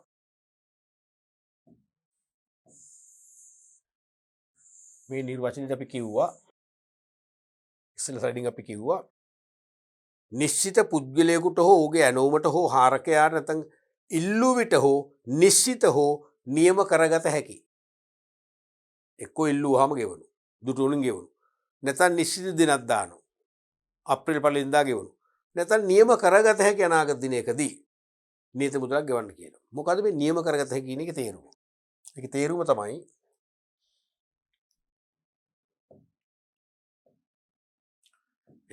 තමයි දැන් අපි හිතමු මේ බිල ලියන්නේ ජනවාරි 31 නේ අණ කරන්නේ. ණය හිමිය නැත අණකරු අණ කරන්නේ ජනවාරි 31. හරිද? අණ කරලා මේ බිල ජයනන්ද වර්ණවීර අතර පත් වෙන්නේ අපි හිතමු 2.15. 2.15. තේරුණානේ? අණකරු වන තෙන්නකෝන් මේ බිල අණ කරේ ජනවාරි 31 තමයි. මෙයා ළඟ දවස් 3-4ක් තිබුණා. ඊට පස්සේ මෙයාගේ බ්‍රීෆ් කේස් එක දාගෙන තිබුණා. ඊට පස්සේ වර්ණවීර හමු වුණේ නැහැ. හමු වෙලා දෙන්න උනේ පෙබරවාරි 15 වෙනිදා. පැහැදිලිනේ? right. එhmenan අනුර තෙන්නකෝන් මේ බිල අණ කළේ ජනවාරි 31. නමුත් ණයගැතිය වන ජයනන්ද වර්ණවීරට දෙන්නේ පෙබරවාරි 15. එතකොට අපි හිතමු මේ බිල මාස 2කට පසු ගෙවන බිලක් කියලා. මාස 2කට පසු ගෙවන්න කියලා හිතන්නකෝ. එහෙමනම් මාස 2 පහුණ මාස 2 නිම වුණාම තමයි කල් පිරෙන්නේ. එදාට තමයි මේ වර්ණවීර මේ බිල්ට ගෙවන්න බෙදලා ඉන්නේ. කවද්ද දිනේ? කවද්ද දිනේ? නැත්නම් මං අහන්නේ මේ බිල කල් පිරෙන දිනේ කවද්ද එහෙනම්? ඒ මං අහන්නේ මාස 2 ගණන් ගන්නේ ජනවාරි 31 ඉඳන්ද පෙබරවාරි 15 ඉඳන්ද? මොකද වඩා සාධාරණ? මාස 2 කල්පිරීමේ කාලේ අපි ගණන් බලන්න ඕනේ ජනවාරි 31 සිටද පෙබරවාරි 15 සිටද? මොකක්ද ඔබ හිතන්නේ? වඩා හොඳ පෙබරවාරි 15 ඉඳන් නේද? හේතුව ජනවාරි 31 ඉඳන් මාස 2 ගත්තොත් එහෙම ඇත්තටම වර්ණවීරයට මාස 2ක් ලැබෙන්නේ නැහැ නේ. ඇයි? මේ ජනවාරි 31 තිබුණට දිනේ වර්ණවීර අතට බිලපත් වෙන්නේ පෙබරවාරි 15. එහෙනම් පෙබරවාරි 15 ඉඳන් මාර්තු මාසෙ ගත්තම මොකද වෙන්නේ? මාසෙකමාරයි. හරිනේ? දැන් ජනවාරි 31ම අණ කරලා එදාම ලැබුණා නම් අන්න එහෙනම් පෙබරවාරි 28 මාර්තු 31 කල් හරියට මාස දෙකක් මෙයාට ලැබෙනවා. දැන් ලැබෙන්නේ නැහැ නේ. දැන් මෙයාට හම්බෙන්නේ පෙබරවාරි 15. එහෙනම් මාසෙකමාරයි. මාස දෙකක් නැහැ නේ. අන්නේ තර්ක මත සාමාන්‍යයෙන් බිලක් කල්පිරන කාලය ලැබෙන්නේ බිල අණ කරපු දවස් ඉඳන් නෙවෙයි. ණයගැතිය අතර බිලපත් වෙලා ඒ බිලට ප්‍රතිග්‍රහණය කරන දවසේ. මෙයා අතර බිලපත් උනේ පෙබරවාරි 15 නම් පෙබරවාරි 15 තමයි මෙයා මේ බිල පිළිගතිමි කියලා අස්සම් කරලා ආපහු යවන්න ඕනේ. ප්‍රතිග්‍රහණය කරනවා කියන්නේ ඒකයි. ප්‍රතිග්‍රහණය කරාම තමයි මේ බිල නිත්‍යානුකූල බිලක් වෙන්නේ. තේරෙනවද? එහෙනම් අනිවාර්යෙන් මාස දෙක ගණන් ගන්නේ බිල අණ කරපු දවස් ඉඳන් නෙවෙයි ණයගැතිය අතර පත් වූ දවස් ඉඳන් තමයි ගණන් ගන්නේ. ඒකයි නියත හෝ නියම කරගත හැකි අනාගත දිනක දුවේ ඒකයි. නිශ්චිත මුදලක් නිශ්චිත පුද්ගලයෙකුට හෝ විධානයට හෝ ධාරකයාට නියත හෝ නියම කරගත හැකි අනාගත දිනකදී ගෙවිය යුතුයයි නියම කරමින් දෙන තනත්තා විසින් අත්සන් තබා එක් අයෙකු විසින් තවත් අයෙකු අමතා නිකුත් කරන කොන්දේසි විරහිත ලිඛිත නියෝගයක් කියලා කිව්වේ ඒකයි. තේරුණාද? ඔන්න වගේ මේකේ අපිට දැන් හරිනේ බිලක දැන් මේ බිලේ අණකරුව තමයි ණය හිමියා, අණ ලදු තමයි ණය ගැතියා, ආදායකයා තමයි මෙතන නම් කරන්නේ. මතකයි නේ ටික රයි. අපි යම් බලන්න ඊළඟ කොටසට.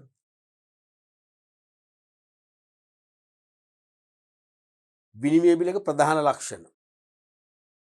ලක්ෂණ කීපයක් තියෙනවා. එකක් තමයි මුදල් ගෙවීමට නියෝගයක් වීම. චෙක් පතක් වගේමයි ඉතින්. මතකනේ චෙක් පතක් කියන්නේ විනිමය බිලක් කියලා අපි තේරුම් ගත්තේ. එහෙනම් මුදල් ගෙවීමට නියෝගයක්. ඉල්ලීමක් නෙවෙයි. දැන් ඉස්සෙල්ලා මම පෙන්නු ආදර්ශයේ අන්තර තෙන්නකෝන් කියන්නේ නැහැනේ කරුණාකර ගෙවන්න කියලා වර්ණවීරයට. ලද වටනාගම සලකා මෙච්චර මුදලක් කරුණාකර ගෙවන්න කියලා කියන්නේ ගෙවන්න පුළුවන්ද? ගෙව්වොත් පින් එහෙම කියන්නේ නැහැ. කෙලින්ම ගෙවනු. කෙලින්ම ඉංග්‍රීසි නම් pay. එහෙනම් මුදල් ගෙවීමට නියෝගයක් වෙනවා. හරිද? දෙවැනි එක තමයි එම නියෝගයේ ලිඛිත වීම. අනිවාර්යයෙන් මේක ලිඛිත වෙන්න ඕනේ. අමතක කරන්න එපා. මේ කාරණා දෙකක්. විභාග වලට ඇහුවනේ විනිමය බිලක ප්‍රධාන ලක්ෂණ කියලා. ඇහුවම මාකින් ස්කීම් එකේ තායි මේ දෙකක් වශයෙන්. ඔබ එකක් කරලුව මොකද වෙන්නේ? ලකුණු දෙකක් ගන්න පුළුවන් එකට ඔබ දෙකක් ගන්න පුළුවන් අවස්ථාවේ ඔබ ලකුණු එකක් පයින් ගන්නවා. ලකුණු එකක් විසිකරන එකනේ කරන්නේ. දෙකක් වශයෙන්ම ලියන්න. දැන් මේ දෙක ඔබට ලියන්න පුළුවන් මුදල් ගෙවීමට ලිඛිත නියෝගයක් වීම. එතකොට ලකුණු එකයි හම්බෙන්නේ.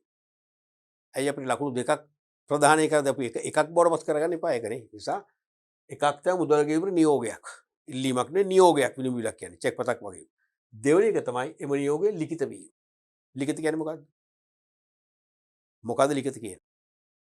එකක් නියෝගයක් වීම, දෙවෙනි එක ලිඛිත වීම. මොකද්ද මේ ලිඛිත වීම කියන්නේ? මේ ලිඛිත වීමට ඔක්ස්ෆර්ඩ් සරසවි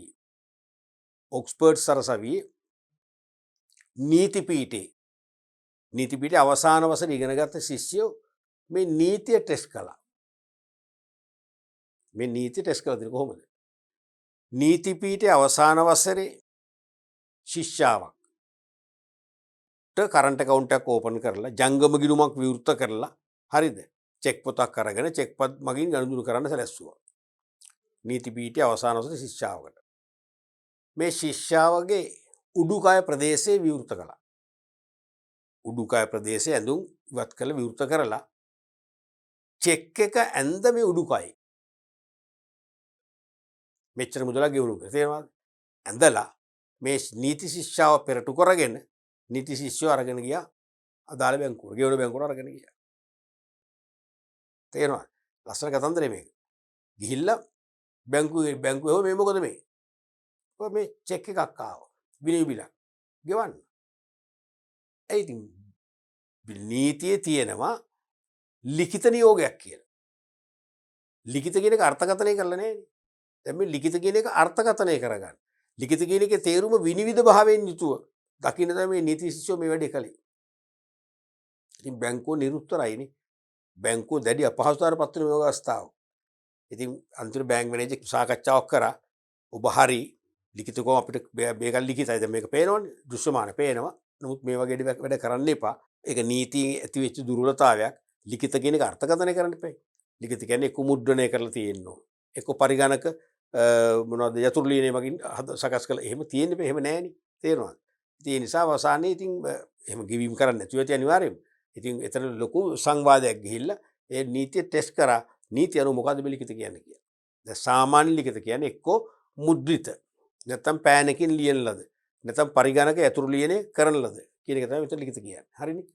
එහෙනම් මුදල් ගෙවීමේ නියෝගයක් වීම අනිත් එක එම නියෝගයේ ලිඛිත වීම. තුන්වෙනි එක තමයි ගෙවී යුතු දිනය නිශ්චිතව දැක්වීම හෝ නිශ්චිතව නිගමනය කළ හැකි වීම. අනිවාර්යයෙන්ම එක්ක ගෙවී යුතු දිනය දක්වන්න ඕනේ. අපි තුන් මාර්තු 15 ගෙවනු. මාර්තු 15. මොකද මාර්තු 15 කියන්නේ ලෝක මොකද්ද? මාර්තු 15 කියද්දි දැන් අපිට නම් කරන්ට් එක මතක් වෙනවනේ. ඔබටත් කරන්ට් එක වගේ මතක් වෙන්න ඕනේ. අපිට වඩා වේගෙන් මතක් වෙන්න ඕනේ. මාර්තු 15 කියද්දි මොන වගේ අන්තර්ජාතික දිනයක්ද මතක් වෙන්නේ? අපිට අවශ්‍යම දිනය මොකද්ද? ලෝක පාරිභෝගික දිනය. World Consumers Day. ලෝක පාරිභෝගික දිනය මාර්තු 15. ඇයි එම කියන්නේ? ඇමරිකාවේ හිටපු ජනාධිපති ජෝන් ෆිට්ස්ජෙරල්ඩ් කෙනඩි පාරිභෝගික අයිතිවාසිකම් පනත සම්මත කරලා පාරිභෝගික ආරක්ෂණයට දායක වෙන්න ක්‍රියාත්මක වෙන්න නීති හදන්න කියලා ලෝකයට විවෘතව ආරාධනා කර දවස තමයි මාර්තු 15. ඒ නිසා තමයි ලෝක පාරිභෝගික දින වශයෙන් එදා සැලකන්නේ. රයිට්. එතකොට ගෙවී යුතු දින නිශ්චිතව දක්වන එක්ක මාර්තු 15 ගෙවනු. එහෙම නැත්නම් නිශ්චිතව නිගමනය කළ හැකි වීම. මාස දෙකකින් ගෙවනු. කිව්වොත් එහෙනම් ණය ගැති අතර බිලපත් වූ දවසේ ඉඳන් මාස දෙක නම් බලලා ගන්න පුළුවන්. අනිත් එක තමයි නිශ්චිත මුදලක් සඳහා වීම. අනිවාර්යයෙන්ම නිශ්චිත මුදලක් සඳහා තමයි බිල සකස් කරන්න. ඒ කියන්නේ මුදල නිශ්චිතව දැක්වෙන්න ඕනේ. අපි දුම් මෙහෙම රූපවාහිනී යන්ත්‍රයක වටිනාකම ගෙවනු කියලා බිලේ දාන්න බැරිද? රූපවාහිනී යන්ත්‍රයක වටිනාකම ගෙවනු. දාන්න බැරිද පුළුවන්ද? පුළුවන්. නමුත් ඒක වළංගු නෑ. නිශ්චිත නෑනේ දරුවනේ. මෙහෙම කිව්වනම් කළු සුදු රූපවාහිනී යන්ත්‍රයක වටිනාකම ගෙවනු. අන්න තොර නිශ්චිත. ඒත් නිශ්චිත නෑ. කළු සුදු මොකක්ද සයිස් එක? සයිස් කීපයක් තියෙනවා. මෙහෙම කිව්වනම් කළු සුදු අඟල් 14 රූපවාහිනී යන්ත්‍රයක වටිනාකම ගෙවනු. දැන් නිශ්චිතයි නේද? ඒත් නිශ්චිත නෑ. අඟල් 14 වුණත් කළු සුදු වුණත් නැෂනල් වුණත් සිංගර් වුණත් නිශ්චිත නැත්නම් මොකද එක්ක ව්‍යාපාරයක ඕක රුපියල් 20000ක් වෙන්න පුළුවන්. තව ව්‍යාපාරයක 25000ක් වෙන්න පුළුවන්. තව ව්‍යාපාරයක රුපියල් 18000ක් වෙන්න පුළුවන් නිශ්චිත නැහැ. නැත්තම් කොළඹ නගරයෙන් කොළඹ නගර සීමාව තුළ ඉඩම් පර්චස් එක වටිනාකම ගෙවුණු. ඒක නිශ්චිතයි. කොළඹ නගර සීමාව තුළ ඉඩම් පර්චස් එක අගේ ගෙවුණු. ඒකත් නිශ්චිත නැහැ. මට ඉඩමක් තියෙන මං ඉතින් පරිත්‍යාගශීලී මානසිකත්වයේ තියෙන මම පර්චස් එක රුපියල් ලක්ෂර දෙනවා. ඔබ පරිත්‍යාගශීලී නැහැ කියමුකෝ. ඔබ මූල්‍යවාදී කියමුකෝ. මොකද ඔබ පර්චස් එක ලක්ෂ 80 දෙනවා. නිශ්චිත නැහැ. ඒ නිසා අනිවාර්යෙන් මුදලින්ම සඳහන් වෙන්න රුපියල් 20000ක් ගෙවනවා. රුපියල් ලක්ෂයක් ගෙවනවා නිශ්චිතව දැක්වෙන්නට ඕනේ. අනික එක් අයෙකු විසින් තවත් අයෙකු ඇමතීමක් තියෙන්න ඕනේ. දැන් චෙක් පතර වල මේක වෙනස් නේ එතකොට. චෙක් පතකින් ජංගම ගිණුම් හිමියෙක් බැංකුවක් නමතන්නේ. ජංගම ගිණුම් හිමිය බැංකුව අමතා කියනවා රැගෙන එන නිමල් පෙරේරා හෝ ධාරකයාට නැත්නම් නිමල් පෙරේරා විධානයට මෙච්චරක් ගෙවනවා. හරිනේ. පුද්ගලෙක් බැංකුවක් අමතන. මෙතන එහෙම නෙමෙයි. මෙතන පුද්ගලෙක් අමතන. දැන් අපි උදාහරණයක් අනුරත එන්නකෝ නැමතුව වර්ණවීරව. ණය හිමියා විසින් ණය ගැතිව අමතන. තේරුණාද? අනික කොන්දේසි විරහිත වීම. විනිවිද ගිලා ලක්ෂණය තමයි කොන්දේසි විරහිතයි. කොන්දේසි දාන්න බෑ නම. කිසිදු කොන්දේසියක් නැහැ. එකම කොන්දේසිය මුදල් ගෙවන්න කියන කොන්දේසිය පමණයි.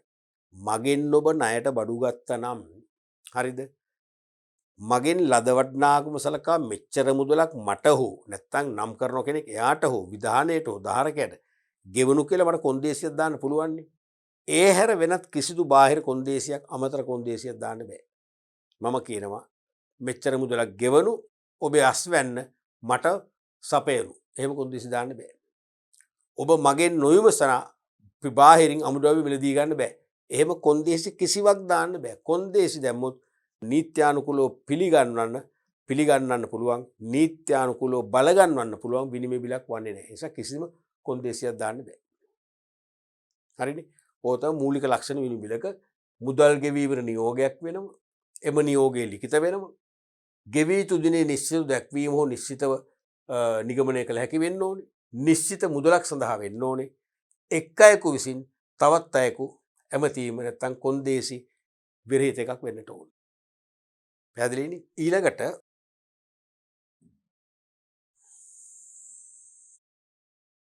මේක තව චුට්ටක් බලමු මේක වෙන දේ.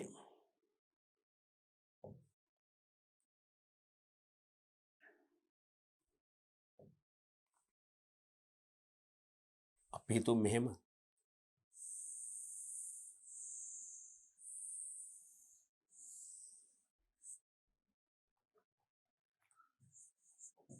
නිමල් කියලා තියෙනම බිලක් රුපියල් 1000යි කමල් හෝ විධානයට ගෙවනු.